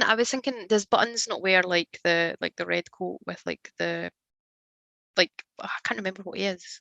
I've got Butler in my head, but I know it's not Butler. But yeah, and like the little hat, and like she wears a little hat as well, just because. And of course, we're having a very good poke around as well. I was looking for a costume where we're having a very good look around through all the racks and on the floor, maybe in a couple of bags if they're around and nobody else is. Do you like having a good rummage? Make an investigate roll. Right.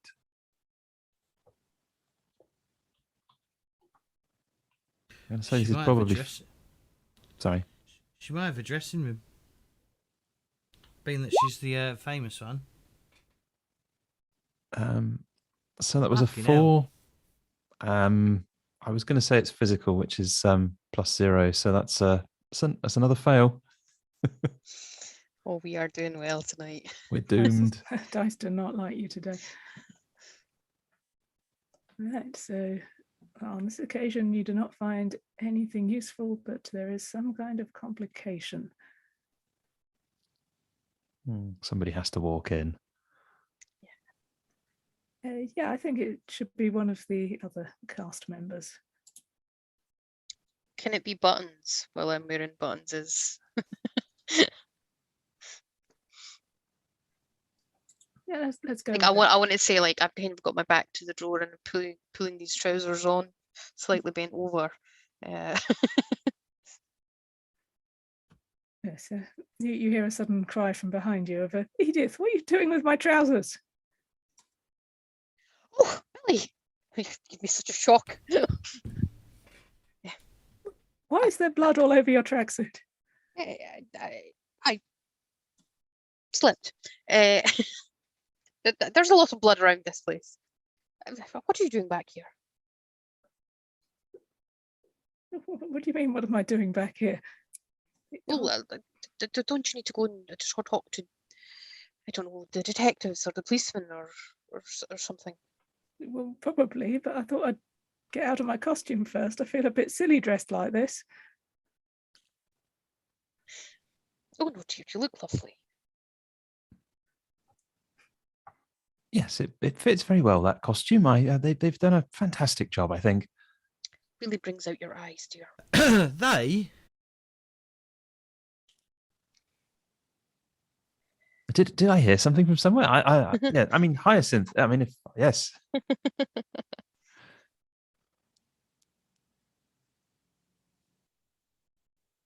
Billy's an awkward-looking young man. You think he's probably about 20. You know, he's home from university just for the Christmas holidays. He's quite a regular at the Amdram Society. He goes to Nottingham. Not Nottingham. Northampton University.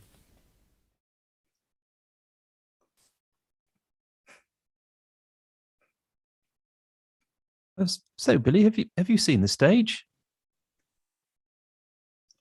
Well, I heard Willow's dead. Yes, that's quite what I meant. When did you turn up at the theatre this morning? I'm assuming you did come this morning. Oh yeah, about the same time as everyone else, I guess. Yes, okay. 9 o'clock start. Was there anybody that was here already? I wasn't really paying attention. Oh, that's a shame.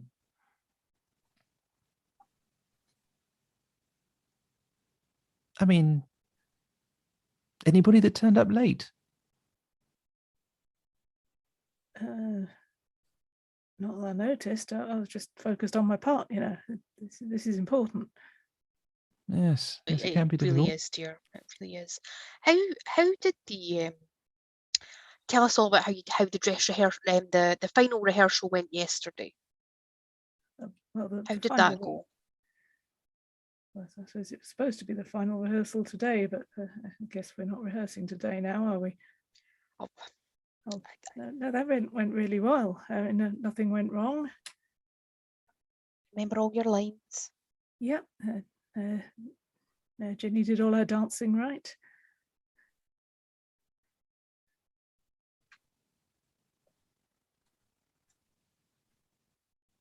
Yeah, I thought it was going to be a really good show. Oh, it is. It never say never. It's we have an understudy. We do have an understudy, don't we? Oh yeah, that's Jenny. Oh, I see. Jenny clearly did it to get prime position, right? Clearly. Our theory once we get enough clues. You and Willow were about the same age, aren't you? Yeah. You grow up together. I'm sure you were in the same year at school, were you not? Oh no, she's a year above me. A year above you. But what did you?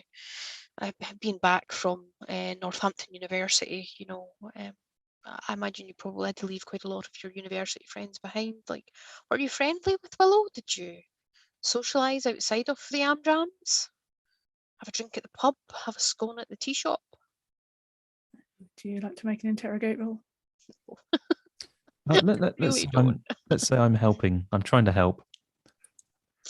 Okay. So do you want to make your roll first? I'm nodding. I'm looking very sympathetic. I'll probably get 3 or something for this one. Ooh, it's a 10. I don't believe it. Double digits. Well, that's it. Game over. We're done. Thank you for playing. Hope you enjoyed Matrons of Mystery. Finn has won. Thank you, everyone. Yeah, that means Edith gets advantage on this roll. So that's keep the highest 2, isn't it? Yeah. God, the pressure. So I would have said that's probably gregarious, which gives me a +0, but it's still an 11, which is a success. That is a full success. Yay! Finn can win. Kirsten can win harder. So Billy says, well, I guess we kind of used to be friends until last year. Oh, I didn't hear anything about that. Do you want to tell us? Sit down and tell Florence and I all about it. Well, you must have seen the panto last year. Puss in Boots. Ah, And it was my first yes. time, and I was playing Puss, and I was really excited. And then you had all so much saw- enthusiasm. Even you all saw when I walked out on stage and fell flat on my face. Well, these things happen. Yeah, but The show must go on, as they say. They happen a lot more when Willow greases your boots before the show. Oh, Well, I never. never. Yeah, she seemed to think it was funny. Oh, that's no joke. Yeah, we haven't really been friends after that. Oh, I didn't think she had it in her.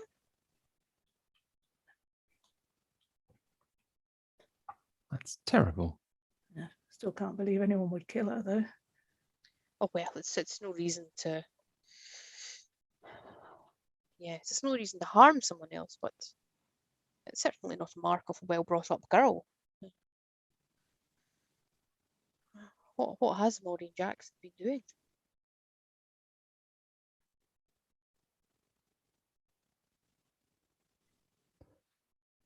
Well, I suppose we must get on. We'll leave you to get changed. Yes. Places to go to, things to look at, conversations to overhear. I mean, yes. Yes, I guess I'm just going to go and have to talk to the police dressed like this. I mean, at least it's better than Jenny. It's got to be embarrassing talking to the police dressed as a cat. Well, with whiskers and everything.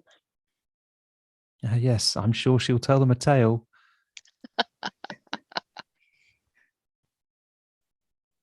Yeah, she's a much better actress than anyone gives her credit for,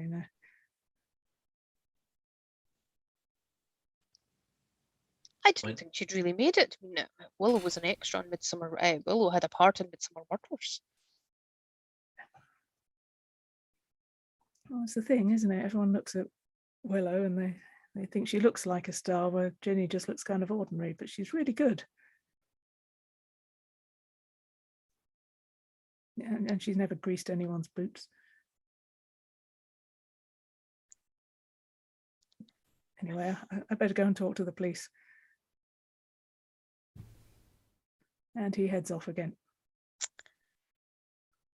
I think I'm gonna Edith's gonna turn to Florence and be like, "Do you think he wanted to grease her boots?"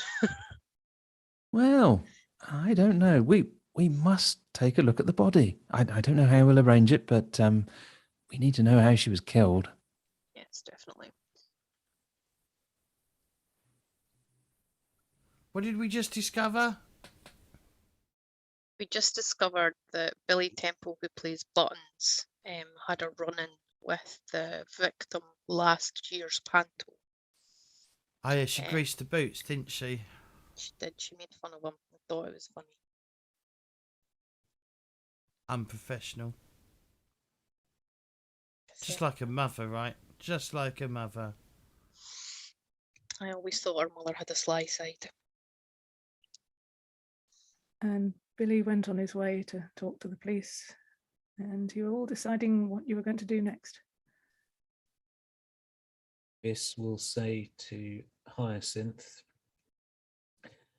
"Oh, darling, I think I just heard a beeping in my handbag. It's the tablet thing that the children got me. I expect it's an email or a book face of the twins. Little Flora and Fauna. Yes, I know. I keep trying to get him to change their names, but he thinks he's clever and original. Bless him. I'll just go and sit down and see if I can bring it up, and then Mavis is going to try and find somewhere away from everyone else, which, assuming she manages, she will then sit down with this little tablet and face sets, and she just starts tapping away, fingers dancing across the screen as she attempts to construct a profile of Willow by checking through her social media accounts. Ooh. Look at Mavis being tech savvy.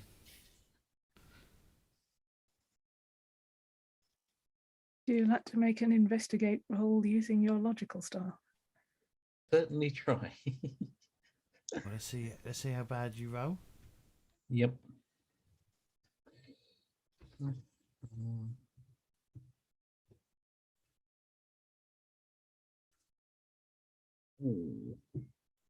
She's not been keeping up to date with the latest technology, but she did manage to make a mixed success.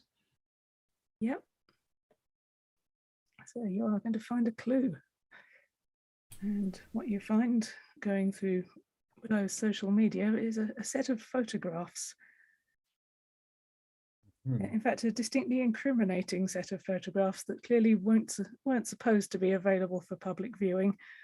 And honestly, most people wouldn't have found them. It was just that your digging uncovered them. I shall put that one on the board for you. Silly girl. She had all her passwords were quite good, but the password to reset the other password, that was just password, and that never works well.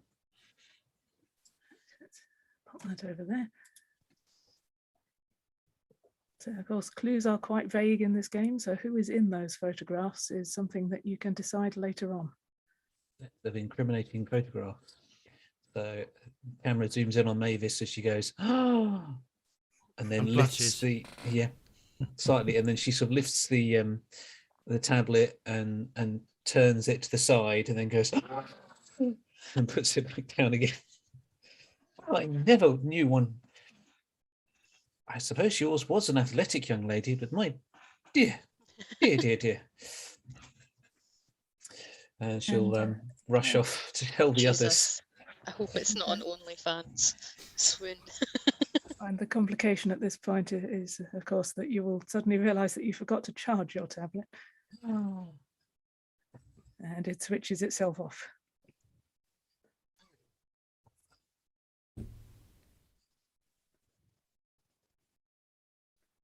This is why we should still have computers that you can plug into a wall. Get on making that then. Bent it.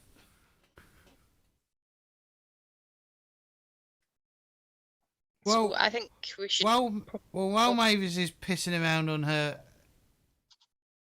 tablet thing, Hyacinth is going to head downstairs out of the audio booth or whatever and go catch up with Florence and Edith to find out what they have done, and she'll explain to them that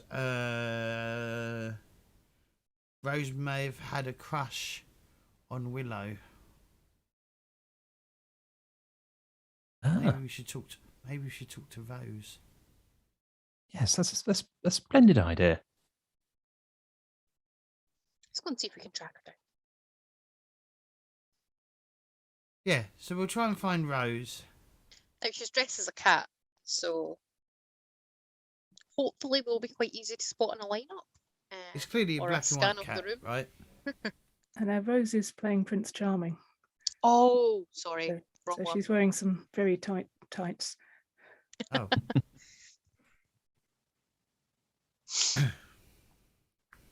Refusing let's all see of the if we can cake find from her Mavis. So how upset is Rose about this? By the way, is Rose looking particularly upset by this? Yeah, she's looking devastated. There is eyeliner everywhere. Yeah, Is but she by herself right now? Is she talking to the police? Yeah, Have she a- is by herself.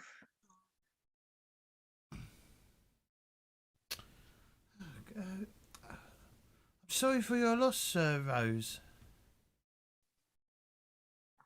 Yeah, Rose sniffs a couple of times and mutters, "Thank you."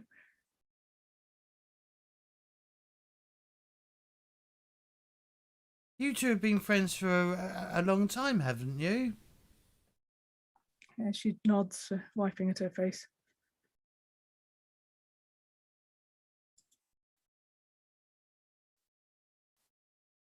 How long had you been friends for? A couple of years, I suppose. Really a long time. Oh, how did you two meet? I forget. I remember there's quite an interesting story about that, right? Oh, it was the panto 2 years ago. Oh, Peter Pan. Yeah, when I was playing Peter and she was Tinkerbell. Didn't the harness snap? She laughs a little nervously. Yes, I guess I may have slightly underestimated my weight. Don't we all, dear? Don't we all?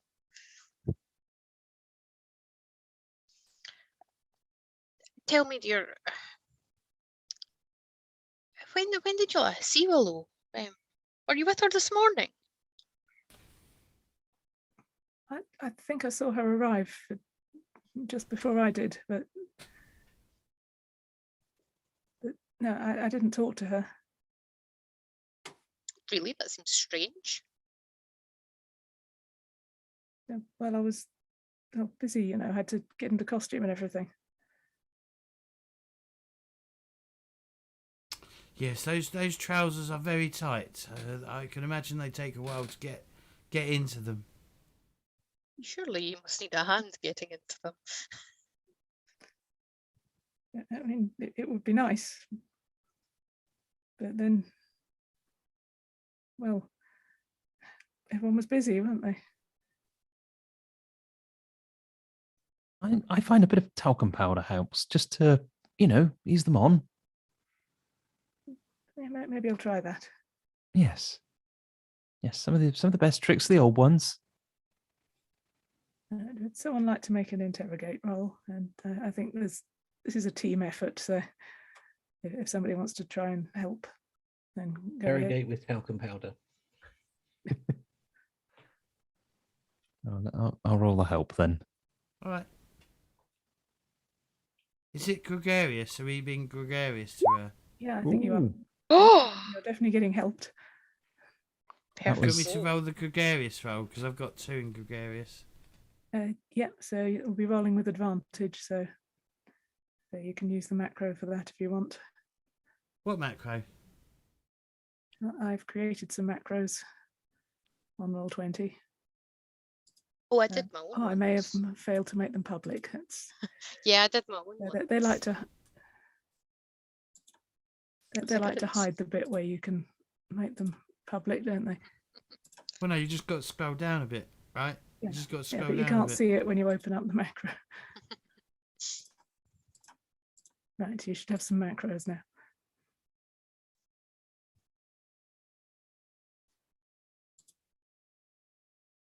So advantage, yeah?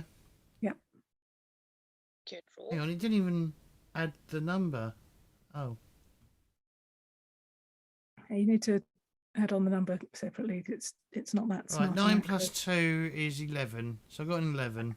Yeah, Nice. that's a full success. Ah, excellent. On a 10 plus, the suspect spills a secret.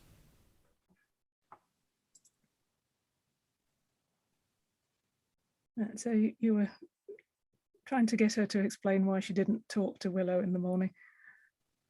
And at this point, Rose completely breaks down in tears and says, I didn't want to talk to her because she turned me down. What do you mean turn you down? Turn Well, down your I- bed. I finally got the courage up to ask her out just yesterday. Oh.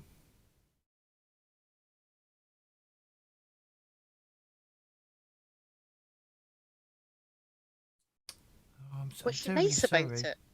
Did she let you down gently? No, she was really mean. Oh dear. She, Oh, she what was did she angry with me say? just for asking. Sorry? Angry with you? She does seem a little highly strung, that one. She's above her station, I think. Yes. Well, I was wondering how I was going to get through this dress rehearsal, and well, now I suppose I'm not. well, the show must go on.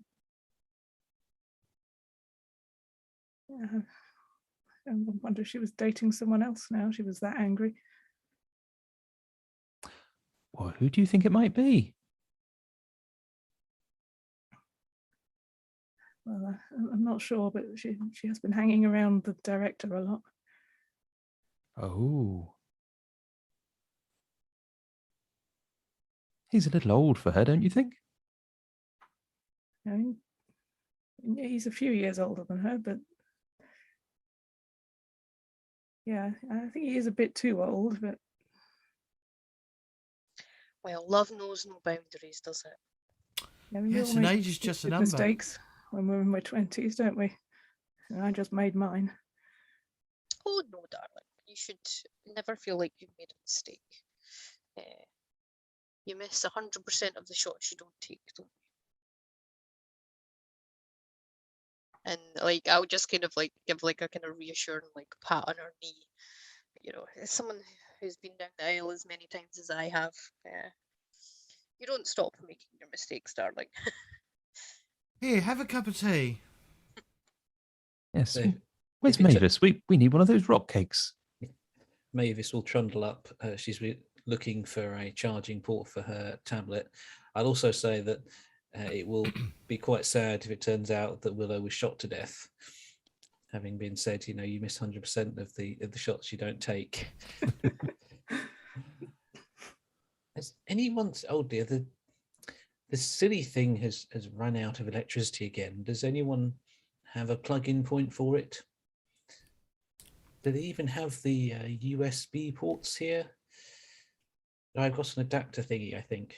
What about going to speak to Lindsay? Lindsay does all the electronics and the lights and things. She might have whatever you need. That's a splendid idea. Lawrence, or perhaps you could A while we're doodah finding that out. a doodah to Doodah, charge the doodah. Yes, exactly. But also, perhaps your daughter might be able to reveal the cause of death. We weren't able to establish that ourselves. Ah, yes. I'll well, let me see if she's still here. I'm sure she must be. Is my There's a bit of tablet- activity around the stage. They're getting the forensic team in. tablet being uncharged a condition, Sue? No. Okay. Can't apply T to it then. So go in and plug it in and hope that it doesn't get stolen in the meantime. Oh, how about Edith and Mavis go and see if we can track down this, track down Lindsay, and see what she's got to say about things. Good idea, Edith. You always know what to do. How about whilst having a cup of tea, one of us realizes that the kettle that's used to boil the water, there's a plug point there which you could use for the tablet. Yes. What if someone wanted tea? No, we must all make sacrifices in these trying times. I would imagine though that they, rather than having a kettle, they'd have one of those big broiler things where you would. Big urns, yeah. We fundraised for one of them back in the 80s. Yeah, it's covered in limescale. It's fine. Mavis will unplug the microwave. Dangerous thing anyway.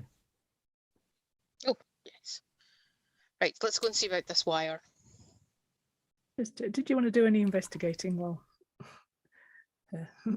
unplugging the microwave?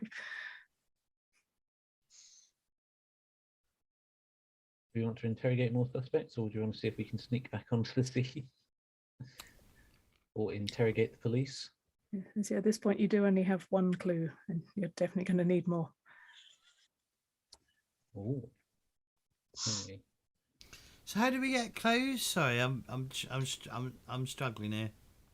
By using the investigate move. Being better at rolls. So Mm. it's like We doing did try. research, searching for clues. You've been very unlucky so far, but that just means you need to do more of it. So the incriminating photos, those are a clue, is that right? Yeah. Grand, okay.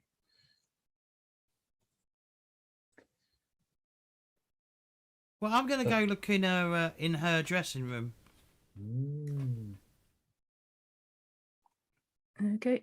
Do you think she might have had a separate dressing room from everyone else since she's the star? Of course, she's the star of the show, right? She's what's It's like she's it- the it's like- draw. Yeah, I was going to say, She's but been it's on like TV once. the worst dressing room ever. Like, it's like the baby change facilities through the back or something like that. That's the exclusivity of it. Maybe it's the cupboard for the spare chairs. They've had to get all the Boiler chairs cupboard. out first. Yeah, I'm sure she had flowers were delivered this morning, so we need to find out who they're from. Now, what Mavis could do, I think that we had some mirrors put up, perhaps in the ceiling, just for safety and things like that, so that people could see the whole area and you know, keep an eye on children who might be running around in odd corners.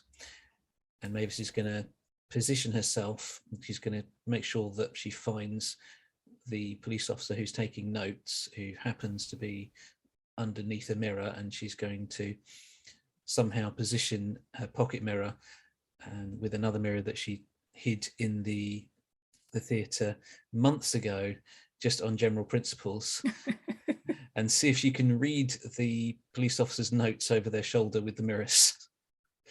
Okay. You reflect mirror right through two mirrors. Is it back normal again? Might make it easier to read. So I think that I'm going for logical, to be honest. Yep. All right, fingers crossed. Okay. Macro.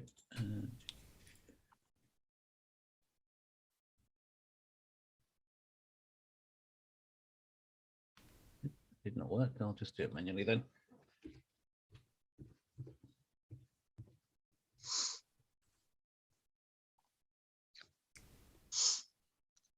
Ooh, that is a failure. Yeah, you are rolling a lot of fours today. You need to reminisce more. That's the thing. Mm. So, do you want to try that move since we're talking about it? If you can come up with some kind of reminiscence.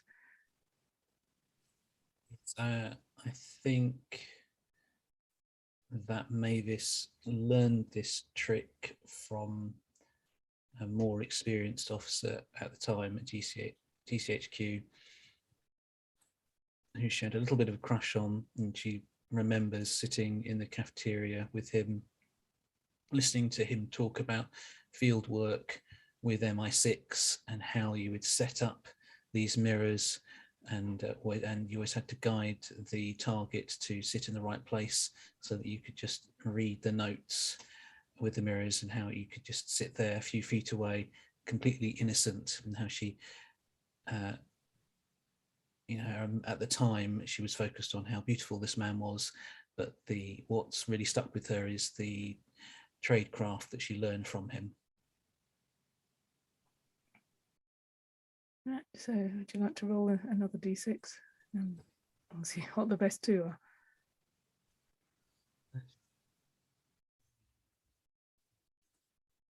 are. That's Nice. Good reminiscent. So that's an 11 altogether. Okay. Right, so what you learned from looking in your mirrors I've been learning about some amazing party games to play with the family. Alexa, Try stop. asking- Alexa, red alert. Alexa, stop. Oh no. I don't know how to stop her doing that. Have you got a window? Yeah, unplug it. There you go. That's what you do. Just take the power cord out. Oh, it stops it. Anyway, That's being it then. careful not to say the name of a certain robot, you can see that the police officer is reading a crumpled letter that he has unfolded and spread out across his notebook, and you can just make out that it is a love letter.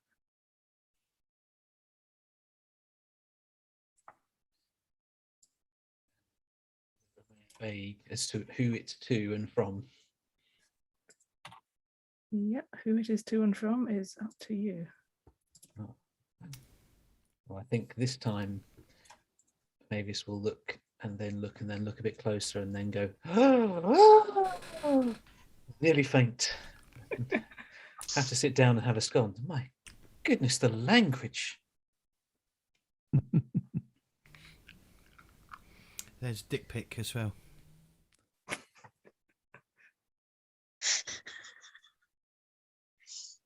It's an aubergine emoji. With the squirty bit out at the end. Sorry, Sue. Yeah, I'm not sure Mavis would understand the aubergine. I don't think Hyverson would do it neither. Hyacinth, did you say you're going to go and see if she had a dressing room? Eh? Did you say you're going to go and see if below had a dressing room? Yeah, I'm sure she had flowers delivered this morning. A big bouquet turned up. Do you know what I'd really like? A good rummage in her handbag. You can tell a lot about a woman from her handbag. Yeah, but she's young. Young women generally have those really small clutch bags now, don't they? It's not much you're going to find in there. Oh, I'm sure I can find something. All right. Maybe I can someone certainly left. try. Someone may have left a note on the flowers. You could maybe have a look for that.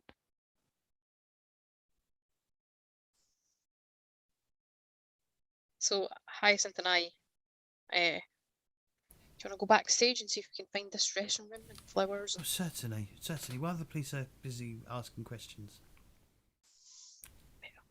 Let's go. let's go tamper with some evidence. Tamper. I'll put everything back eventually.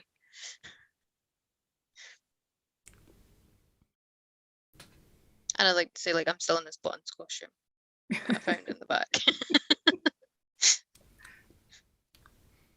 I'll offer Edith a rhubarb and custard hardball sweet. Yes, please. I really shouldn't, but Yeah, so you find this dressing room, which definitely has been a cupboard at some point in its existence, but has been converted to a rather cramped dressing room, which does have a bouquet of flowers in. And a handbag, of course. You rummage through the handbag. I'm gonna have a look around for the card or the letter that came with it. now Edith, having been a PE teacher for a very long time, she had quite a nose for finding contraband in the pupils' backpacks. So she would like to think back to her days, all those cigarettes and things that she found with all the ruffians that live in the next village, and kind of call upon her nose, so to speak, of looking and trying to find things that are hidden, and have a good rummage through this Willow's handbag. Okay, so that will give you advantage on your searching. Physical? Yeah, I think given what you're reminiscing about, yeah, let's go with physical. That is an 8 in total. Yes, yeah, good thing you had the reminisce there. Yeah. I'm rolling a lot of ones. Yeah, so you're going through her handbag, and what do you find in her handbag?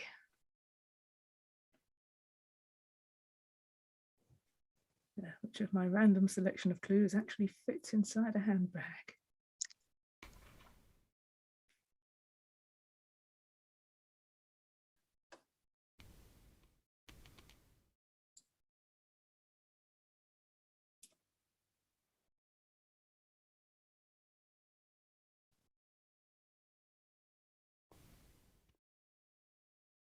Let's go with that one.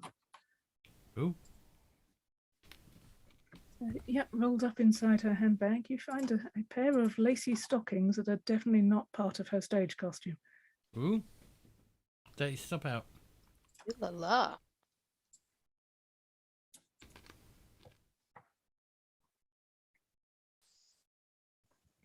And there is a complication.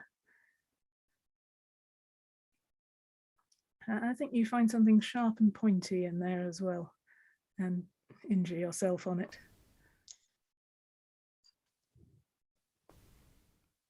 Maybe she What had pointy things-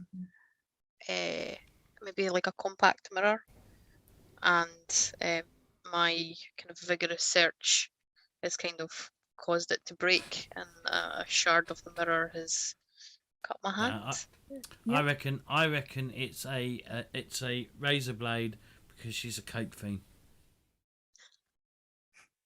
Let's go with the broken mirror idea. What? We'll walk in at this point and go, Edith, you're covered in blood again. At least this one's red. You can't see it. Dear.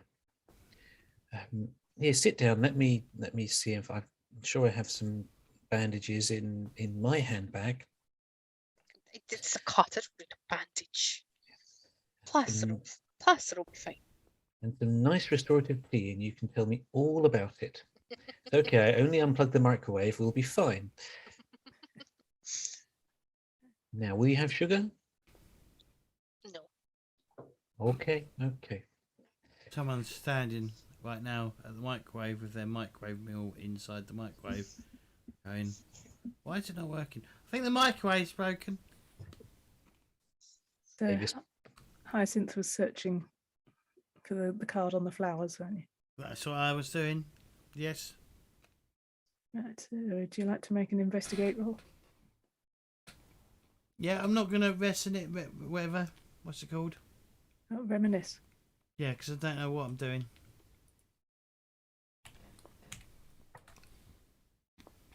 What's it going to be? Sorry. Sorry to interrupt, James. You said Hyacinth was a flower arranger, Yeah, she is. so she knows a lot about bouquets. Oh yeah. Yeah, you'd know just what kind of little card you're looking for. I fear it would be hidden. Yeah. I could reminisce about, like, flower arranging. Are these actually any good? Are they cheap or not? I wouldn't have used these flowers together. I would have used far better flowers together. And also the I forget what it's called. What's the green shit that you stick flowers in? What's the green? What is it? What's the Oasis. stuff? Huh? Oasis. No, I'm not talking about the band from Manchester.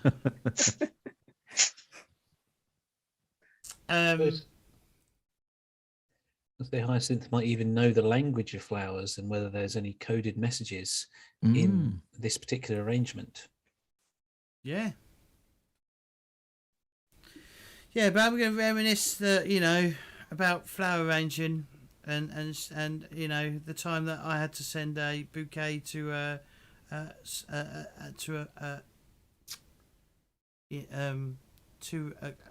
couple that was secretly meeting and had to keep it on the down low, and that the card was sort of hidden amongst the actual flowers themselves, so it wasn't obvious who sent it. and you'd only really spot it if you knew what you was looking for. Otherwise, it just turned up almost as an anonymous flowers.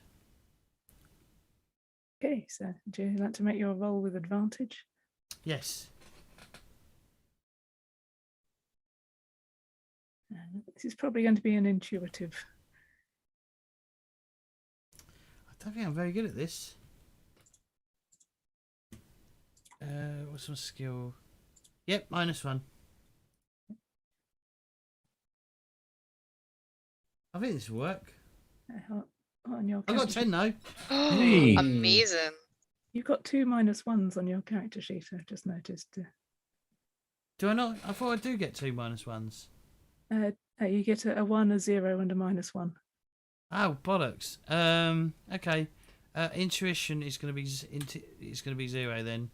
So that's actually 11. Not that it's going to make much difference.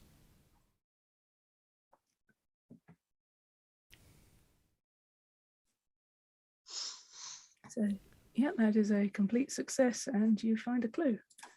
Ooh. The clue you find is. Let's find it. Yes, you find the card that was sent with these flowers. It's written rather messily in red ink, and it says "break a leg." Ominous.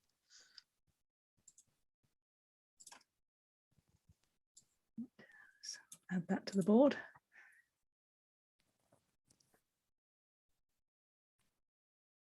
I think since that was a good roll, I think maybe the flowers are also a little threatening in themselves. I've heard that red and white roses are supposed to symbolize blood and bandages, and so possibly that might come across a little threatening as well. Oh, I'm going to turn to Edith. Someone sent a threat through the flowers. Really? We might be able to find out who ordered these if we contact the local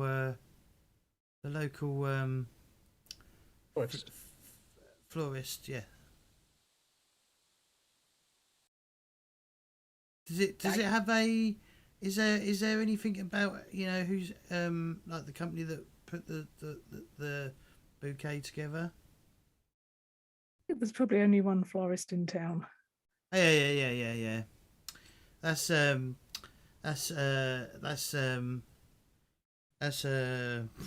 me, thinking of names. That's Malcolm's magical box. I don't know. He sends magical moments to loved ones and friends. And he also does cracking funeral flowers. I've used him every time. That may come in handy now. I suggest, I don't know if this is too much of a stretch of my contact, Sue, but Sandra is in marketing. Could she have done some marketing for Malcolm and just for free, just to sort of practice a bit, so he owes her a favour? So if I got hold of Sandra, she might be able to get some info out of him for us. Yeah, I think we can work with that. So Sandra is already my contact. Does that mean I auto succeed that role? Yep. Excellent. Mm-hmm. So Mavis will get out her phone, which was pretty well charged. She completely forgotten about that because she was so annoyed about the tablet, which is probably on about 12% battery now because it's. And she gives Sandra a call. Sandra, darling, yes. Did you get the meringues? Yes. Oh, lovely. Yes. I don't suppose you could help me out now. Just that little funny little man who does the flowers, the florist, back in the home village. If I just describe this, she laboriously, carefully describes like every single flower, every species, the size of the card. You can hear the sort of groans. Oh, Mum, come on! Just what colour are the flowers? No, this is important. Details, my darling, are important. Details are everything. So she laboriously explains the flowers. Just, if you would just happen to drop into the conversation, why or how or who you might have arranged those particular flowers for, that would be delightful. Immediately, of course. Thank you, darling. I love you so. Right, so Sandra will be getting back to you shortly. I think at this point, Florence is interested in trying to see if she can find Petunia. Speaking of context. Mm. Yes, a very harassed looking Petunia is finally getting somewhere with getting the stage cleared by the forensic people. Ah, Petunia, Breathing a sigh of relief. you look very busy, dear. Well, I mean, yes, we don't exactly have a lot of murder cases in the village, do we? No, quite.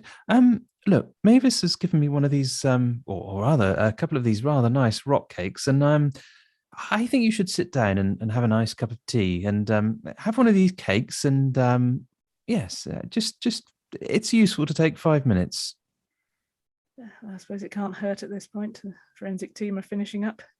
No. Nothing I can do for 5 minutes. Yes. Well, yes. Well, let's go in the kitchen there and have a nice tea. And so this is where I'm going to ask a favour. Tell me, did you find anything interesting? I'm hoping that Edith didn't completely ruin your crime scene. Well, not completely. We did find one thing, though. Oh, and what was that? Yeah, an empty bottle of stage blood. Ah, well, I suppose there's no mystery as to where that went then, though. Yeah, all that blood all over the stage. Totally not real. I knew it. I didn't even think she was dead. Oh, no, definitely dead. But she wasn't stabbed or shot. Clearly not. We're going to have forensics go through that one to figure what's going on there. Mm. I think I'll put that on. Well, that's very interesting. Well, please, do try the rock cake. It's very good. So that one to the board. The empty bottle of stage blood. Yeah, Petunia mutters a few words through a mouthful of crumbs that are pretty much incomprehensible. Well, Spitting the crumbs, yeah, because rock cakes are quite dry, and when you start talking, it all sort of comes out of your mouth, doesn't it? Yeah, bits everywhere. don't forget your tea.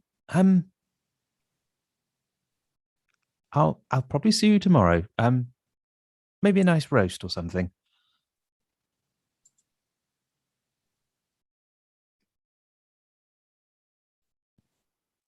All right, I will try and corral the rest of our team and explain that wasn't blood after all. So you're saying that someone dumped a bottle of blood on her? Yes, I don't know why, but Well, it sounds like revenge to me. Given the chemical composition of stage blood, I'm afraid it will be. It will take more than vanish to remove it from the dress. I'm so sorry, Hyacinth. Oh, no. God, my tracksuit. That was my favourite. Ah, yes, I'm sorry too, Edith. Edith, you've had a nasty shock with taking a war wound as well. You should really have a seat and you should just tell us your troubles and just recenter yourself. Can I invoke the nice cup of tea and a sit down? Yeah. to try and remove one or two of these conditions, because I think Edith's up to 2 now technically, or did she manage to remove the other one? Oh, you changed. Yeah, I've changed. So it's just the sore finger. Okay. It's just a sore finger. Well, don't make a fuss. Just have a sit down now. We'll be fine. Don't make a mountain out of a molehill, dear. I think as you're having your nice cup of tea and a sit down, you get a text from Sandra. The message is that the flowers are ordered online, anonymously. But there was a bit of an odd request to go with them, apart from the rather unusual card. There was also supposed to be a prop dagger included in the bouquet, which Malcolm refused to do because that's ridiculous.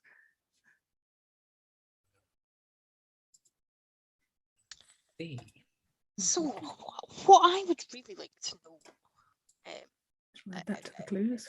and Hyacinth, like you're in the show, you might know this. Who deals with all the props? Who deals with all the props, Sue? Well, I'd probably say the director. Yeah, maybe. Yeah, the director deals with the props. It's not a big enough company to have a prop master. It's generally it's generally Simon that deals with all the props themselves. It's just, it seems obviously Mavis's friend has obviously mentioned a prop dagger, and Florence has obviously gotten out of Petunia that all that blood was fake. Fake blood's a prop. I don't. Yeah, but you can buy fake blood from anywhere, Edith. Can you? I mean, yeah, you can even get it sent from the Amazon. Amazon's blood. I guess it's ritual sacrificial blood. Yes, I'm strictly, Presbyterian. Yes, fake blood. Yes. Yeah, there seems to be props and props, but I don't know why. It's been a while, but I don't remember any blood in Cinderella. Not sure why it would be here. Remember the secret? Well, didn't make it onto the board, so I'll just add that one on. Well, actually, unless it's the actual original fairy tale had it that the ugly sisters cut into their feet to try and make their foot fit in the slipper. Ooh. But we weren't doing that. A little too traditional. Speaking of the ugly sisters, we haven't actually gotten their view on all of this. Perhaps a little chatting is in order. Yes. Perhaps some of us should go and talk to the ugly sisters, and someone, I don't know, should perhaps have a word with Simon. I think Simon dashed off, didn't he? He went out for a cigarette. Yes. Anyone needing any fresh air? Well, it won't be particularly fresh with him smoking like a bloody chimney. But sure, I'll come with you, Edith, and Florence and Mavis. You go double team the ugly sisters. Yes. We'll have a conversation with them at the same time. Mavis makes a note, one of how many, she keeps running total of how many times Hyacinth swears, just because she's obsessed with details. And also she makes a note to explain what double teaming means to Hyacinth, but not when anyone else is around. But yes, that's a good idea, Hyacinth. You do have good ideas. Did Hyacinth just swear? I can't remember what I said.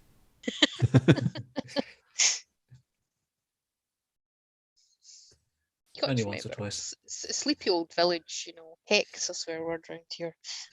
Well, I'm starting to realise that Mavis is quite obsessive about certain things. Damn is probably a swear word as well, right? Yeah. Certainly some of the things that Mavis read in the love letter were swear words. The word beginning with L and then in an E, yeah? Things she read in that letter. Turn your hair blue. How's she going to sleep tonight? Well, powerful tranquilizers. Good strong cup of chamomile. Yes. Okay, yeah. Mavis will scurry off. And Edith and Hyacinth will go skipping outside. Yeah, so we're going to tag team the director, and Florence and Mavis are going to double team the Ugly Sisters. Clash of the Titans.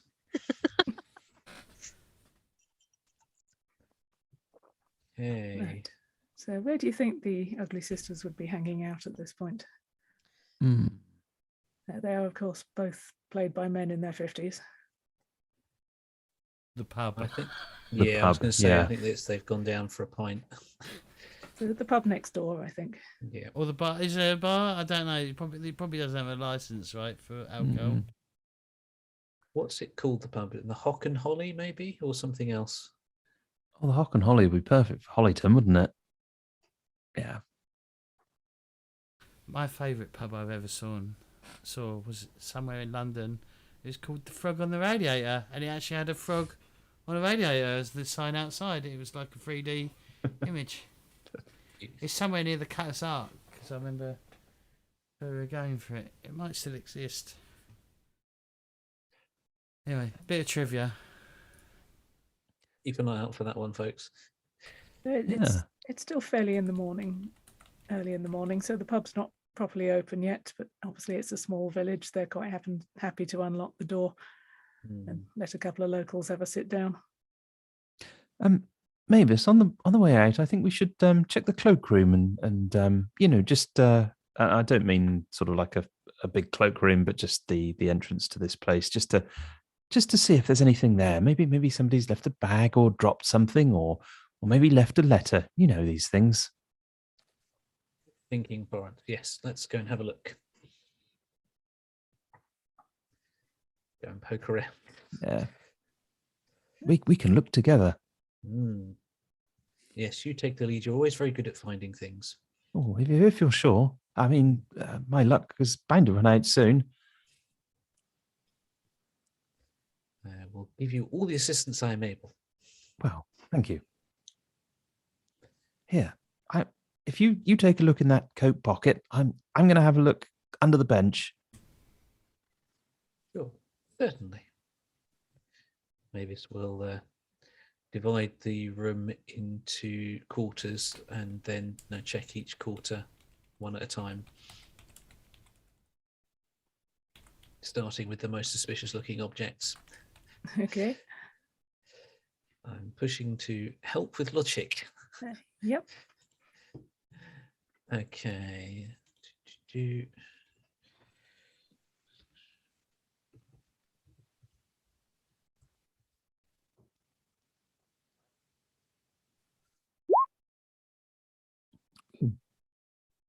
I got a 10. Good helping. Yep. Florence gets advantage. So, yeah, Florence is just she's going to have a look around, and she's specifically looking for things that in these halls there are people that leave their coats there probably for sort of weeks on end, and they just forget to take them with them. But she's looking for something that's recently been sort of left there. Maybe something that's a bit muddy or a bit damp. Maybe it's been raining outside recently. So she's just looking for something that's It's been snowing new. recently. Snowing, there we go. Yeah. Any mysterious puddles of water where they don't belong. Which is probably quite a logical thing, which is not her best. I can't find the macro, so I'm going to... You see the... do you want me to tell you where the macros are? Yeah, far away. So if you look in the top right-hand corner where you got like the chat, you got a journal, got music, jukebox, and then you got collections. Click on the collections, and then just tick the box that puts it in your bar, and they'll be put in a little bar down at the bottom. Perfect. And then you can click from there. Fantastic, thank you. All right, let me get... I don't really use Roll20 anymore, though. No, I don't. But, so that's a total of 7 plus 1 for logical, which makes it an 8. Okay, so it's a success with some kind of complication. Right, so as you're searching around the items you find here, you do spot something that looks like it's slipped out of a pocket. It is a mobile phone.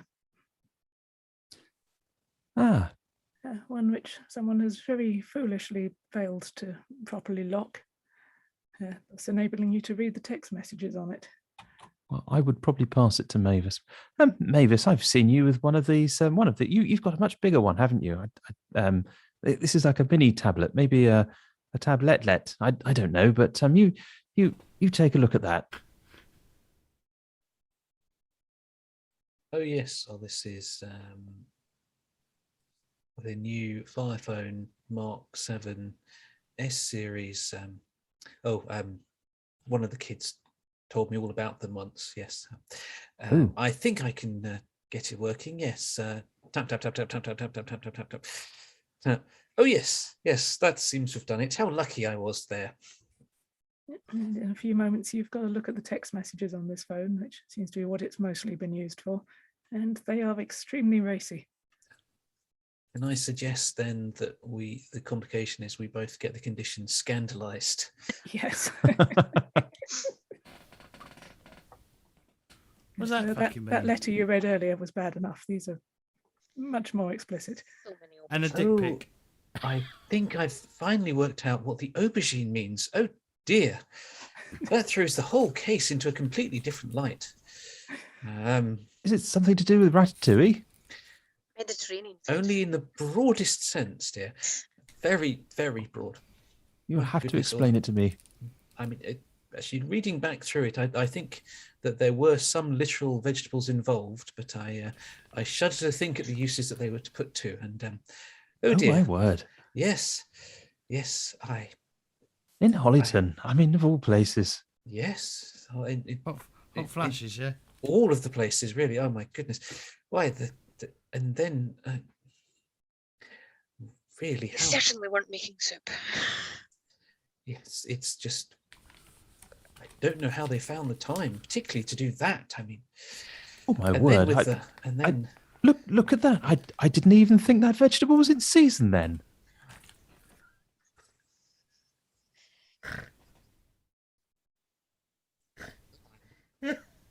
Let me tell you, the owner of this phone was very much in season at the time. Oh, they were in something. Yes, indeed. My goodness, young people today. Oh dear, it's and I thought some of the things that the Russians got up to were disturbing. Sorry, what I mean, I on a TV program that I saw once. Yes, I think I remember that one. So Mavis and Florence just discovered the rather racy text messages. Very raunchy. Mm-hmm. Now somewhat scandalised.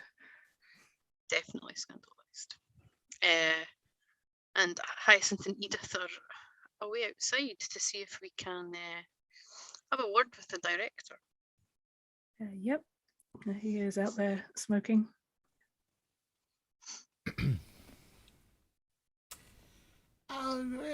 Good afternoon, Simon. Hello again, Hyacinth. It's a tragedy, isn't it? What's happened today? A complete disaster. I mean, no one's going to come see it now that we don't have a star in the show. You're completely right. Willow was perfect. Was she really that perfect? Well, can you imagine anyone else playing Cinderella? Well, I'm sure the understudy would give it a good go. Well, I suppose she could act all right, but can you really picture anyone falling in love with Jenny at first sight? Bit of spit and polish, yes. And you know, the stage lights are very powerful. They, once we get enough makeup on her, we won't know the difference. Oh, I'll know. How many years is it now that you've been directing the Hollyton pantomimes? Oh, I hardly keep track, do I? Maybe. Well, surely such an illustrious show you would keep track of. Yeah, this totally backwater fucking village is an illustrious show. Yep, totally. Well, of course, this is my 5th annual pantomime. Fantastic. Yes, it's well, as they say, the show must go on.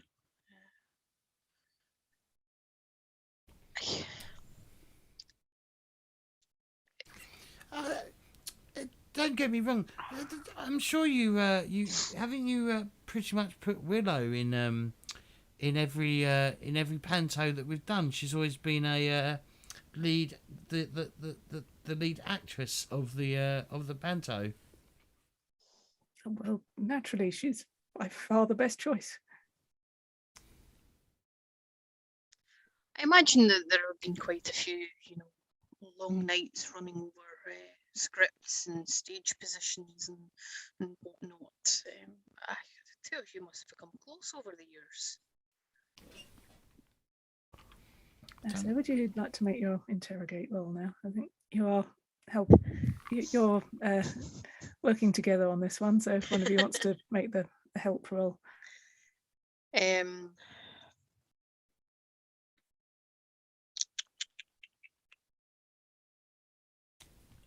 can I help?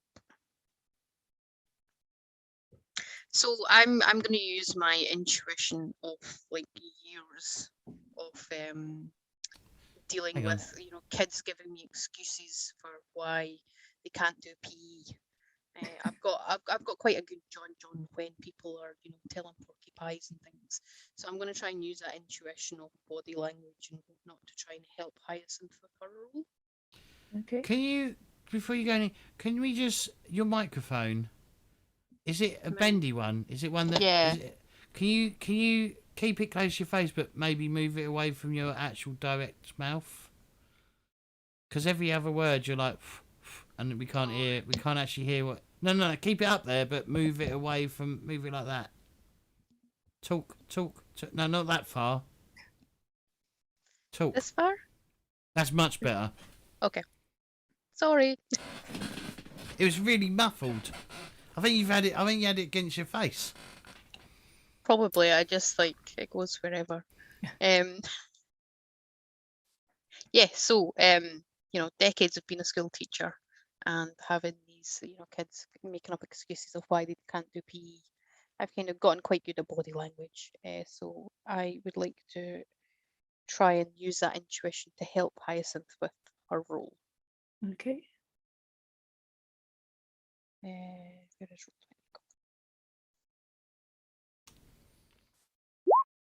Roleplaying? Oh my god. I got a +1, so it's a 6, but it's still pretty bad. I don't think I can help you. So, what am I? Is it gregarious again? Yep. I'm the Hyacinth has interrogated directors before that she can draw on at this point. I'm not going to abuse the reminisce thing. But let's see what we get. I got a 5. I failed. No. Oh god, we get consequences. Yeah, I think the consequence here will have to be that Simon flies into a rage. Mutters something about how dare you accuse him of something which you can't quite make out because he's now speaking French. And storms off yelling some stuff that you're sure is very rude. I think the condition should be fired from the play. Yeah, I don't think they're going to want you back as the fairy godmother after this. Is that a condition? Fired from the play. Or panto, I guess. Oh dear. Oh, we obviously pushed some buttons there, Edith. Certainly seems that this has been a crime of passion. Just not sure whose passion. Avis and Florence looking horrified as they go down the decks. Well, Sorry, carry on. I just wanted to put that moment in. Well, I think Edith and Hyacinth have reached a dead end.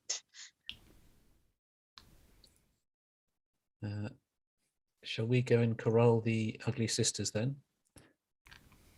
yes, I suppose we should. Well, I mean, after that. Oh, yes. Yes, I think we should. I'm a little bit shaken. Hmm. Oh, mine keeps filling with vision. Anyway, yes. The ugly sisters.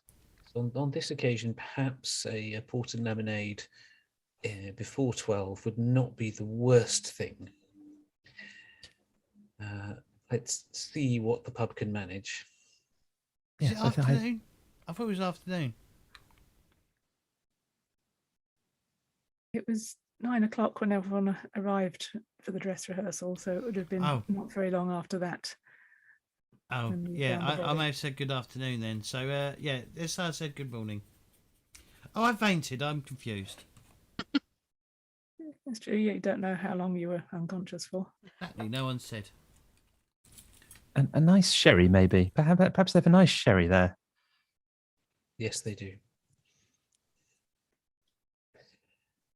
I guess we bustle in and bustle up to the two blokes who are sitting there, sort of coming to terms with what they've seen, and just sort of sit down next to them. Yeah, they are both wearing their frocks, but have discarded their wigs. Hello, dears. Well, you've had a terrible shock, haven't you? Haven't we all? I expect you want to talk about it. It'll make you feel better.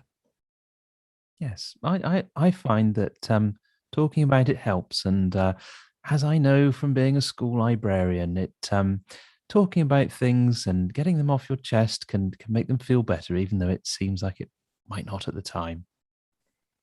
Speaking of getting things off your chest, you've still got the part of the costume that can't be comfortable. Whatever you feel better in, of course. Jack nods. It's not as uncomfortable as I expected. And of course, they are balloons. I imagine the real thing might be heavier. I'm glad you have come to terms with one tiny, tiny part of the burden of womanhood. Anyway, you were telling us all about when you last saw poor Willow and what you thought might be the reason behind this terrible thing, weren't you? We were. Of course. A little surprised. You were. I'll get the drinks in. Yes, indeed.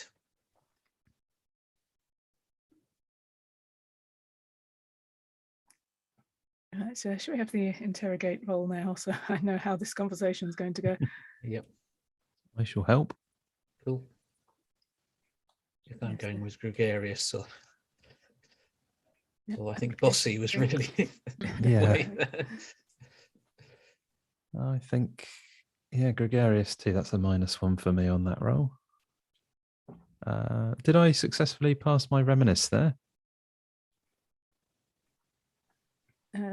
What were you reminiscing about? I was mentioning that it was much better to get things off your chest, and as I found, as I experienced as a school librarian, encouraging people to talk about things made them better, even though. Yep, yeah, we can go with that. So that's a -1, so that's a 6. I'm of no use at all, I'm afraid. Just a waffling person that bought some drinks.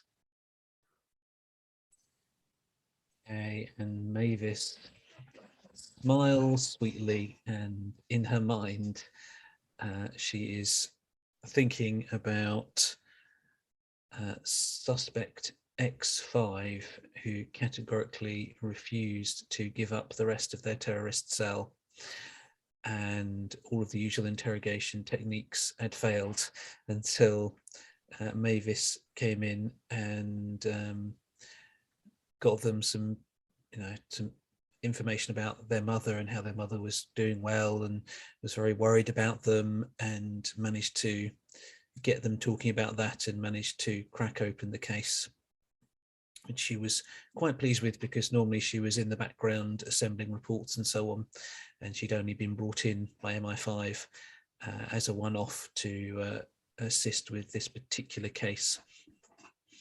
Is that enough for a reminiscence? Yeah, I think it is. Okay. Okay. That is a 9 total then. Oh wait, no. Yes, a 9 total. So that is a mixed success. Okay. Seems the ugly sisters are a harder nut to crack than subject X5.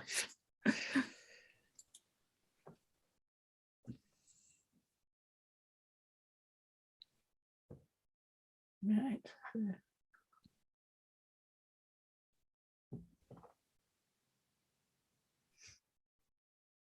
Right, so Jack will gesture to Donald and say, do give Florence a hand with those drinks. She can barely carry them all.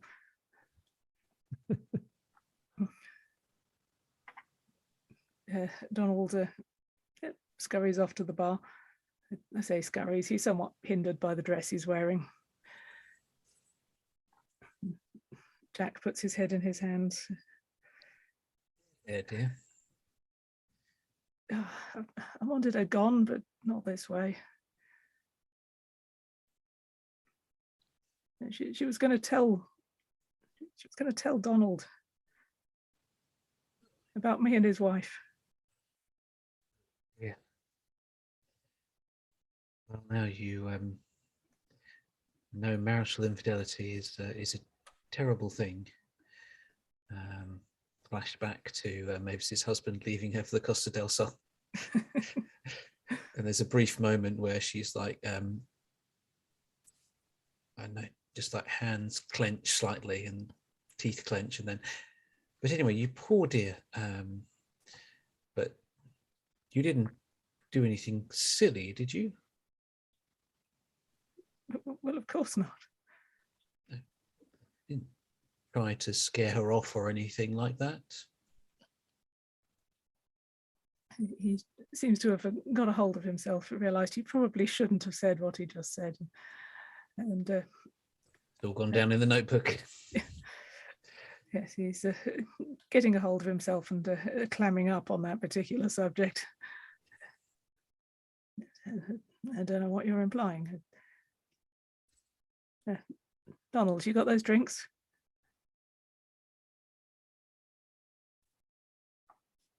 There's another one for the board. So I guess Florence is going to try and set the drinks down that she's been carrying, and has she failed her role? I think she's probably going to wear some of them. Oh no! I better get some more. I appear to be. I'm going to smell like a brewery. That's just awful, awful. And so, since that was a mixed success, I think both of you being subject to embarrassing drink spillages is appropriate at this point. Yeah. I'm sorry, Mavis. Did I get you as well? Yes, but never mind, dear. Oh, dear. I didn't spill it on your tablet thingy, did I? No, thankfully, that was in my handbag. It's merely my frock, my cardigan, and these rather darling little green faux snakeskin slip-ons that have been somewhat ruined. But we shall soldier on. I'm sure I can find you another pair. I expect so. The charity shop in town is so good. Always such delightful things. Yes. So, Donald adds, I don't think Hyacinth is going to be happy about the state of our dresses either. I knew we should have changed before we came out. What? It really is the most puzzling affair, all of this. It's really such a tangled web we weave. So So I know we're actually drinking alcohol rather than tea, but could Florence and I have a nice cup of booze and a sit down? Yes. A G&T, yeah? Yeah, yes. A nice cup of G&T and a sit down and some paper towels from the bathroom. Well, there we go. I'm afraid it's the cheap paper you get. These green things that seem to absorb next to nothing, but they should do the job. If we get enough, yes. Yes. Oh, look, I've just found out. If you put one of them on your arm, you've got some beer on your arm, and if you put the cup on top of the towel, it sort of helps it soak through. Oh, very good, yes. They'll carry on like this for a while, I think. The other two want to do something useful. Jack and Donald are talking again. They seem to be very close friends.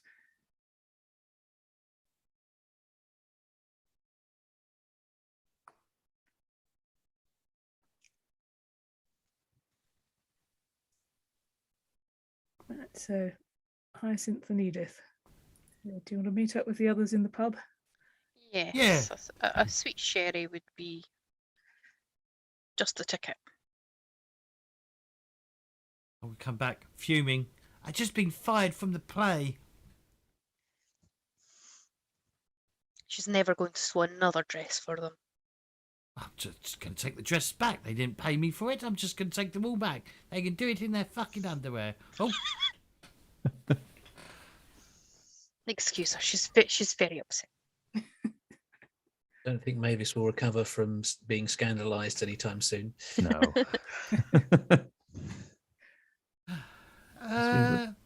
Yeah, a cup of tea, please, barman. Sweet sherry. Edith, you're It's not sweet even- enough, you know that. It's not even afternoon yet. Well, it's almost Sunday. It'll be fine. I'm just going to order a cup of tea. Could I have a cup of tea, please, barman, and a sweet cherry for Edith. You two, do you want to drink at all? I mean, it looks like you've worn it more than drunk it. Yes, perhaps some more alcohol put to proper use would be good for us. Yes. I'll have a sherry as well, I think. Another sherry, please. And a port and lemon. Sorry? And a port and lemon. A port and lemon, if you sell port. Of course they do. Do they? I don't know. The Do they barman also- looks quite shocked at the implication that he might not have port. This isn't some chain pub.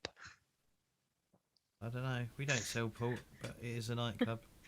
I don't think it's quite the clientele for port. Well, we don't really sell wine either. Your club is not in Hollyton. True. That would never be allowed in Hollyton now, I imagine. A nightclub. No, they tried. The only nightclub is the Owl Watchers and the Bat Watchers. Only the finest mahogany shavings on the floor. I'll sit down. Oh, today's just been getting worse and worse. First there's fake blood on the dress.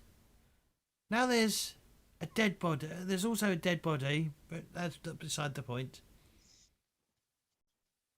And do you know what? I think they've got spilt beer on your dresses over there. What? I'm gonna walk over to the. Why don't you take your bloody dress off before you spill beer down it? Jack and Donald both look absolutely terrified. They should. Yeah. Florence is shrinking back into her chair. Oh, I just wanna have a cup of tea and clear my head for now.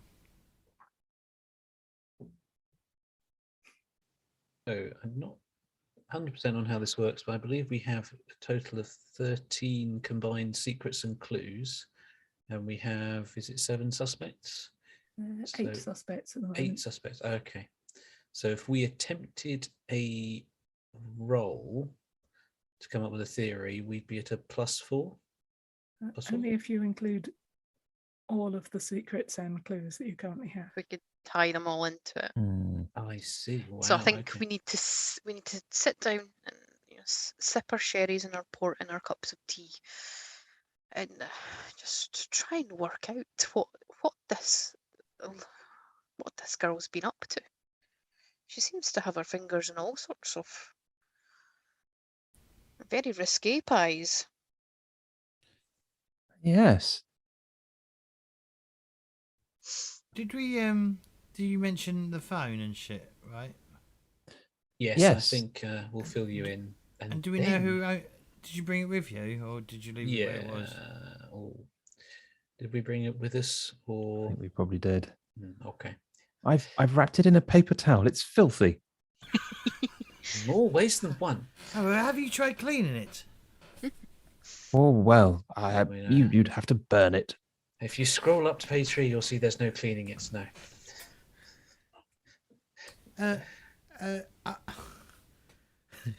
Well, have you tried phoning home?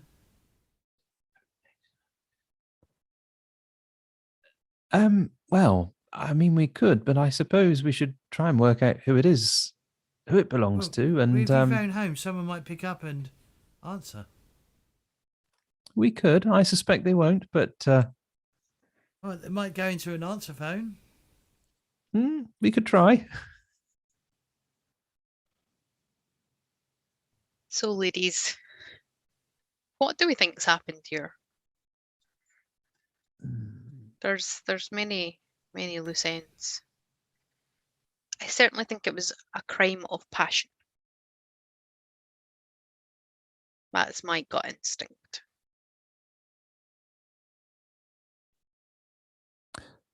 Well, do you know what I think? And obviously, I mean, working at a school with all these teachers. I mean, did I mention I met Mark there? But anyway, you do get a bit of a sense and a feel for relationships, and I won't babble on too long about this because I could be here all evening. Yeah, so it's interesting, isn't it? Quite often, people will do other things for people to try and help them with a relationship, and I wouldn't be surprised if Billy Temple wasn't sort of in on it. I mean, as in, perhaps poor Billy was trying to, create a situation for Rose to approach her, and yes, maybe Willow found out, and she thought, well, I'll have a go at this, Billy. I shall grease his boots. Perhaps it doesn't explain everything, but so maybe there was a little bit of a, you know how one might try to create a situation, and maybe that was Billy.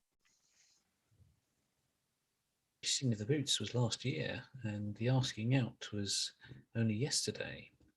That is true. I'd kind of forgotten the what do you call it? A chronology. I wonder if whoever it was that put an end to poor Willow used young Billy as an unwitting accomplice.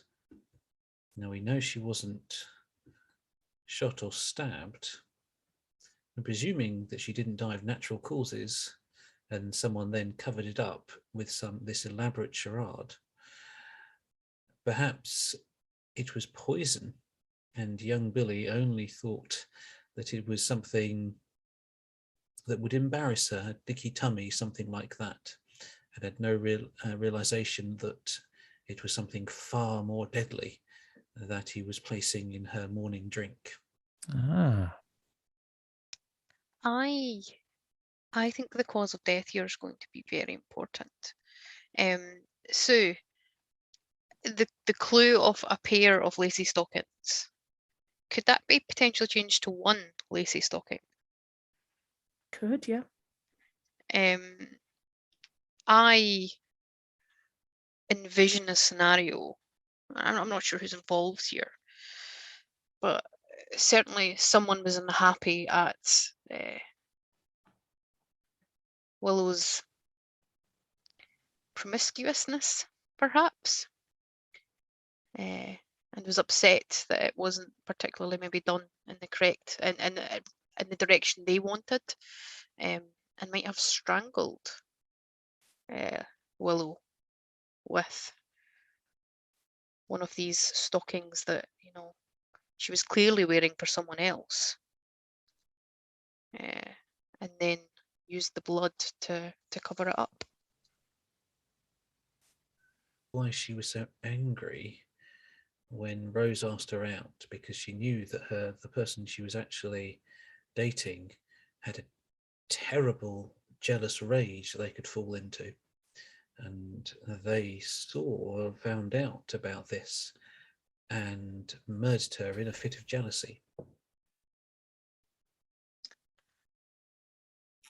See the incriminating photographs that were found on Willow's phone. Do you think they might perhaps have been photos of Rose and Willow together? Maybe being a bit closer than friends.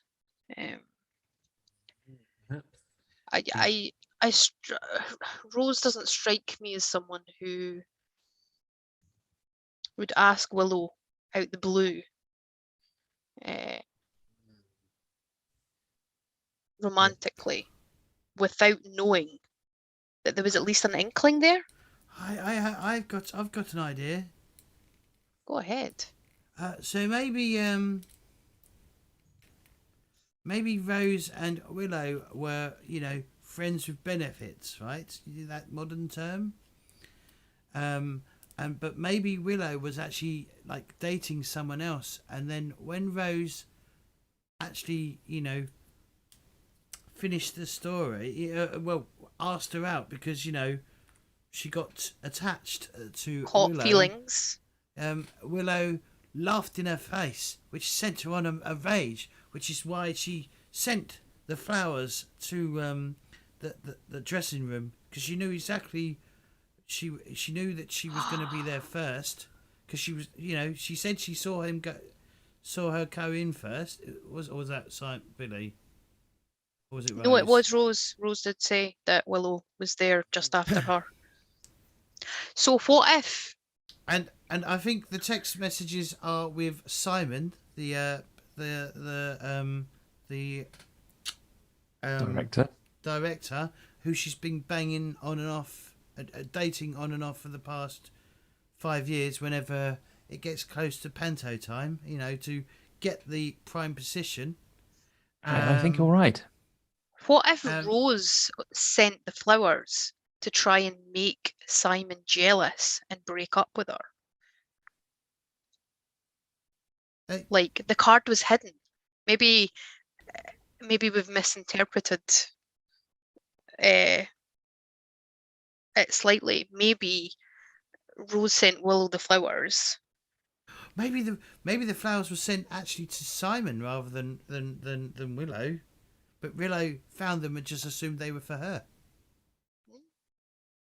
That young lady did have a rather large head. I am surprised she was able to get into the hall itself. Perhaps we're missing something. I mean, these flowers, were they not black and white roses? Is the clue not in the flower? No, they were very threatening. The type of flowers that were used were very threatening flowers, by the choice of colours, and the fact that they wanted them to include a prop dagger in the middle. Maybe Rose sent them to. Yes, maybe Rose sent them to Willow from another man to put Simon off. Yeah, that's where I was going. Maybe we've misinterpreted the dagger. Well, also we are forgetting about Jack and Donald. I wonder if Jack had found out about Willow's affair with either Rose or Simon or both, and was blackmailing her, and she had in turn found out about his affair and was threatened to blackmail him, and in fear, he, realizing the situation he'd got himself into, he began to physically threaten her, and that is why he sent the red and white flowers and wished to send the prop dagger. Yes. What happens if it was a conspiracy and it was more than one of them? We can accuse two people of working together.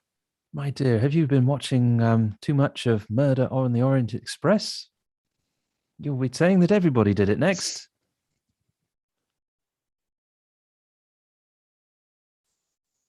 Very possibly, though. That's a great way to get in some additional clues as well. Well, I'm thinking Billy and Rose. Yeah. Maybe after Rose was laughed at by Willow, maybe she turned to Billy for comfort or whatever the word is, and which would explain why there's a bun. Why there was why Willow had a ton of blood poured on her out of utter spite, in a way of going, haha, this is for you greasing my boots. At the point where Billy still believed that she was merely unconscious, perhaps. Maybe. You wanted to reenact a Carrie sort of affair, and only later realised that she was actually dead. This was used by the murderer in case the suspicion got too close to them and they needed a patsy. After all, it was common knowledge, it was publicly known that Willow had humiliated Billy. Yes. But who was it who was the mastermind? Was it Simon or Rose? What? Billy? Billy, I think, I'm suggesting is a patsy, and that someone else manipulated him into assisting what he thought was a relatively harmless, although cruel prank, and what they knew to be murder. Is there lightning as you say that? Yeah. Eyes go wide, and she stares at the camera for a good 5 seconds.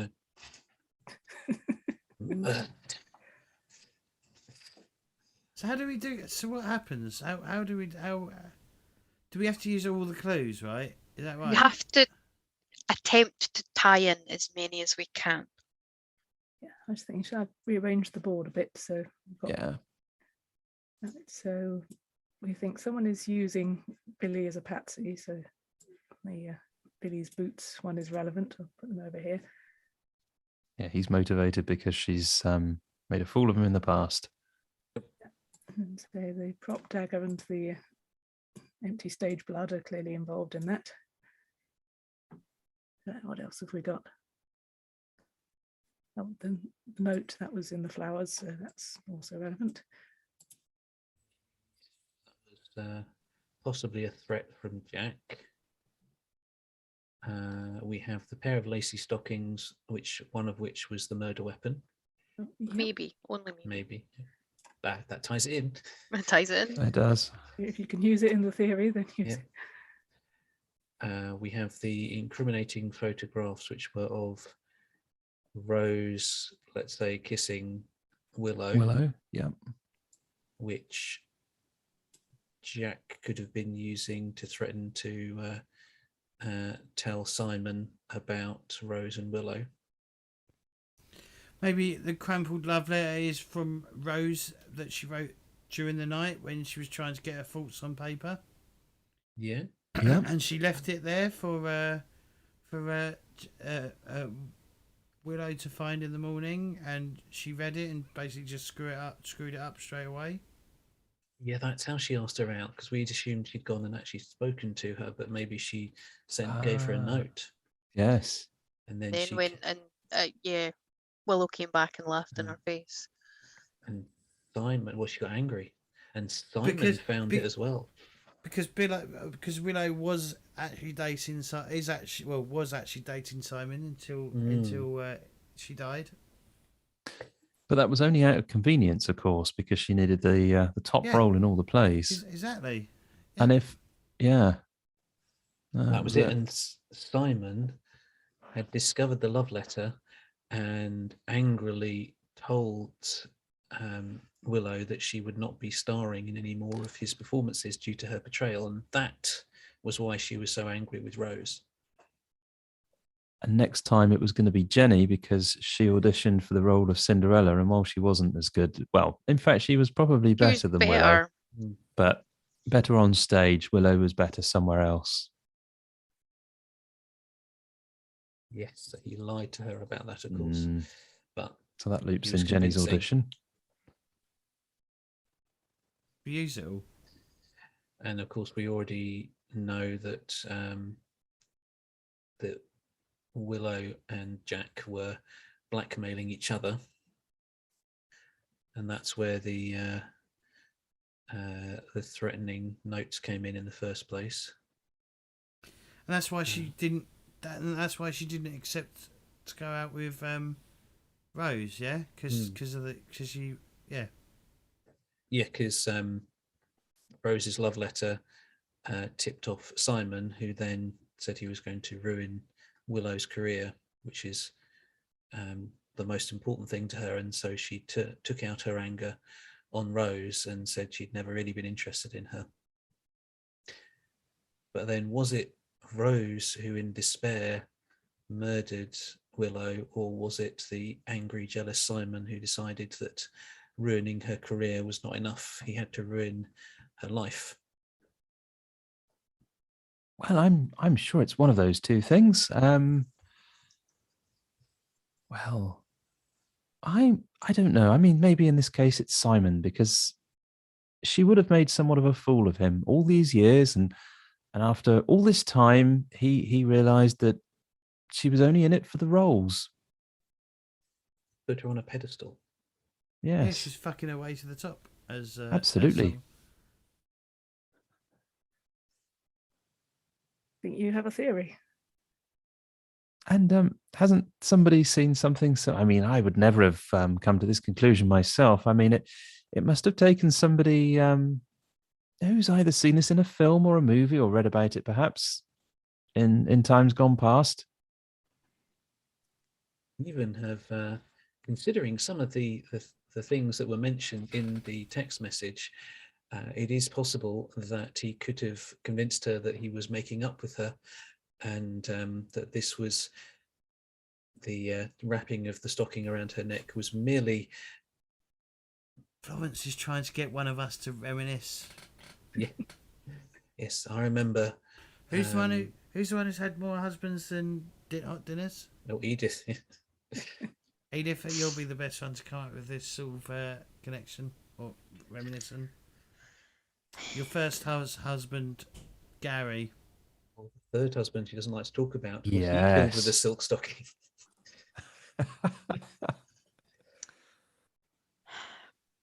He stole all her underwear. That's what happened. So this is definitely a crime of passion, and I know all about passion.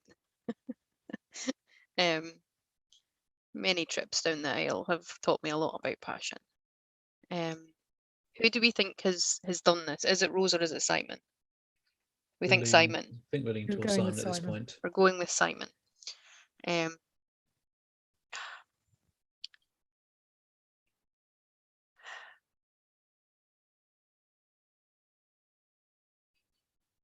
Oh, I don't know. Yeah. If you can't think of anything, you have got a fairly reasonable number of clues and secrets incorporated, so you're going to get a good roll. Judging with how we've been rolling tonight. I'm scared.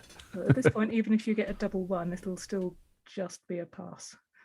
I suppose Mavis could reminisce about a British agent who was killed by someone that they've been attempting to honey trap. It doesn't have to actually be murder, right? It could be similar, but not like the same result, right? Yeah, that's true. So the third husband that we don't talk about, he was a very jealous man. That's why we don't talk about him. And You know what? I'm a social woman. I love getting out there and meeting new people. And you know, I do get close to other people as well. Like, you know, It's a a small marriage village. is What do you yeah, yeah. expect? A marriage is just not like you can't rely just on your partner to provide everything. You need very close friendships as well. And you know, close friendships can sometimes turn into romantic feelings. Um, so yes, Gary, not Gary, John. John was a very jealous man. So I remember a time when I got very close to another gentleman. We had many shared interests. We both liked to power walk. We both liked to, you know, help good causes. And John just could not cope with that at all. His jealousy, he became very angry, very violent. And I remember how He was always a passionate troubled he man. got. Yeah, I remember how passionate he got. He would fly off in fits of rage, calling me, you know, all the names under the sun, even though there was not really much stock in anything. And maybe that behaviour reminds me of Simon storming off from Hyacinth and I, in this kind of quick to temper sort of thing. Yeah, he showed he had quick temper, didn't he? Hmm. I mean, he fired me on the spot, even though I made all the dresses and everything. You know. And you only asked an innocent question, one that anyone would ask. How Only- ungrateful. What is he hiding? We were only trying to help. Exactly. I think Edith should make this roll since it was your reminiscence. Oh, So roll with advantage and then add 5. so I'm just rolling 2d6 with advantage, yeah? Yeah. Oh, That advantage Hey. was It's a good. 15. That means Nice. you 15. are Way. entirely correct. So how are you going to take down Simon? With a small aubergine. No. Hang on. Edith, is that one of Mavis's rock cakes you have on you? Oh, well, yes. I've been saving this one for 11sies. They are rather hard, aren't they? They are indeed. Well, they're called rock cakes for a reason.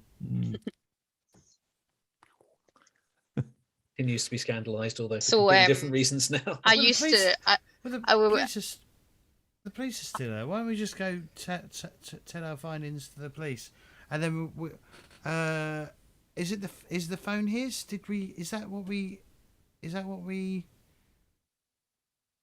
Is the mobile phone his with the well, maybe we can lock it and go unlock. Can you unlock this? We found this phone on the floor. Can you unlock it for me, please? I see. I'm imagining something totally different. Like after he's like stormed away from us, he's obviously realised that someone's onto him. So he's Oh. obviously like going to try and run. So I think we're going to leave the pub to go and tell the police what we found, and we see him starting to, you know, walk very quickly towards his car. So I will use my experience as a PE teacher, power walk after him, and shot put the rock cake Hey. at him. Track and field events were definitely my favourite, really. Definitely my favourite. So I think that's how we should take him down. I think he's going to try and escape our village. Knocked Maybe out to by a France. flying rock cake. Knocked Yeah. out by Mavis's flying rock cakes. No With a- man can stand against our combination of baking and PE. Say the way to a man's heart is through his stomach, but in this case it was definitely his head.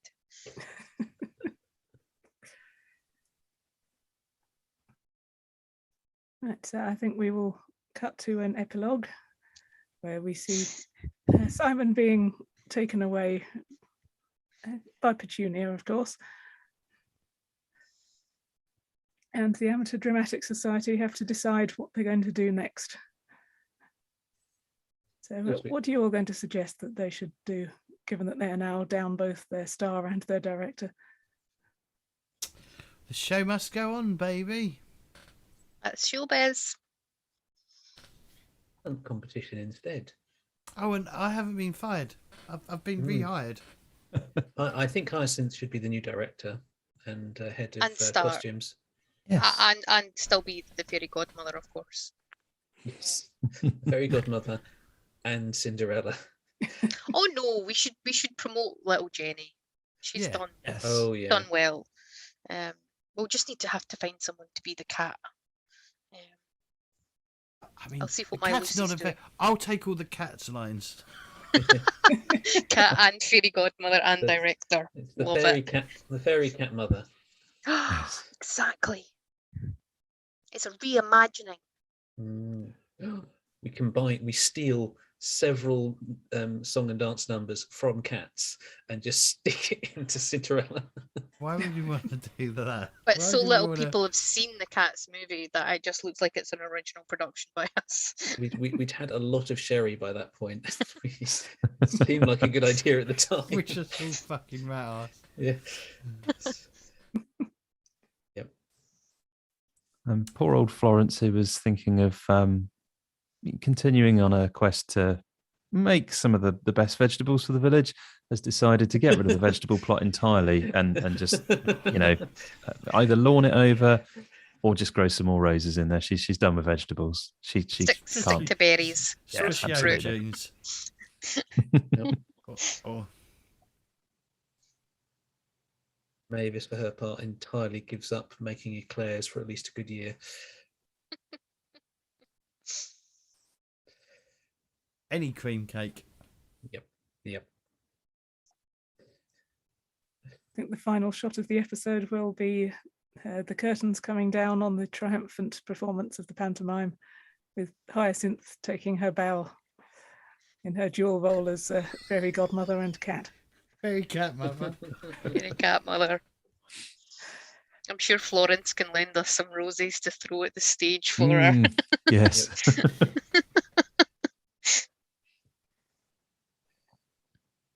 And that concludes our adventure. Oh, brilliant. And thank you all for playing. This is the first time that I've run this particular mystery, so I'm glad it went as well as it did. Well, thank you very much for running it. Yeah, thank you very much. It's so That was much great fun. Yeah. Even we all rolled so poorly at the Horribly. start. It's very funny and it's very tongue in cheek though. Get to play into a lot of tropes, which I think is quite fun. Recently, just that idea that you are playing an older woman, in a sort of comfy, cozy setting, it just seems to be very easy to slip into that character and just bounce off each other. Yeah. It makes it very fun. I'm just Okay. disappointed we didn't get the Book of Doors involved.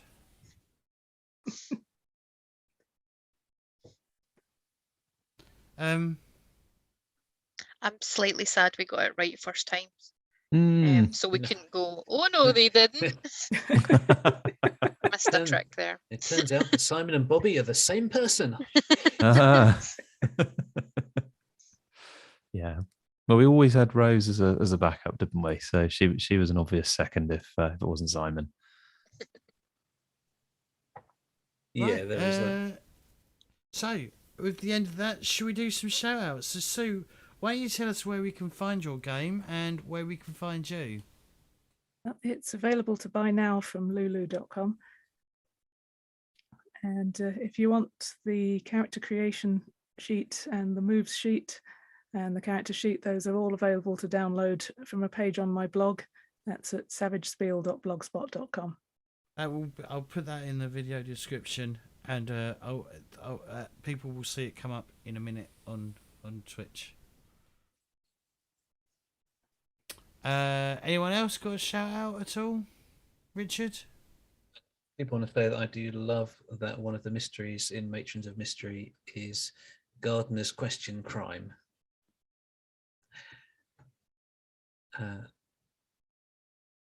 And just as to I'm Richard. You can find me on Twitter at @Marple. I write RPG adventures and books and occasionally tiny RPGs. The other, Kirsten and Martin, do you have anything that you want to add? I was going to wait for Kirsten. Oh, I was going to let you go first. Oh, okay, fair enough. Both ladies, very polite. Very That's proper. super polite. Do you want to go? We'll go on then. So I don't really do social media, and I don't really have anything to promote of my own. But I do play in the Old Ways podcast. We're doing Horror on the Orient Express at the minute, so it's run by Michael Diamond, who's really cool keeper. So it's not mine, but if you get an opportunity, check his podcast out. Cool. Can you get me a link for that as well? Yeah, absolutely. And I'll put it on the description and in chat. Yeah, no, that's great. I am around on the internet, but don't have much presence. I'm on Twitch and things, Twitter at Clutsy Sunshiny, the most obscure name in the world. You can also find me at Albacon RPG, which is an online role-playing convention for charity. And also just a wee shout out to Tabletop Scotland, who are hopefully coming back next year. One of my favourite cons to go to, and I love volunteering at that. So yeah, shout out to them as well. Thank you very much. As for me, don't forget to check out the social media. If you haven't joined the Discord, do consider joining the Discord. Follow me on Twitter at JamesCorpTV, all one word. That's the best place to see when I'm going live, posting shit and stuff. Sometimes I post maps that I've made for like games like Warhammer that I'm sort of prepping to gear up for next year. Other such things. If you watching this on Twitch and want to support the channel, do consider hitting that follow button. If you're feeling particularly spicy, do hit that subscribe button, especially if you've got Amazon Prime and you're not using the free subscription you get. You can use it on the channel itself. It really does help support the channel and keeps the channel going. Also, if you're watching this on YouTube, don't forget to like and subscribe and possibly leave a comment below. And that's really about it. I'd like to thank everyone for watching and hanging out tonight. I'd like to thank the players for playing. It was a blast. It was very funny.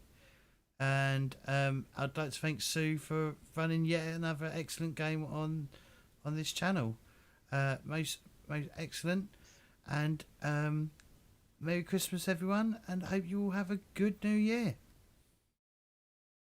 Bye. Bye. Merry Cheers. Christmas. Hi, everyone.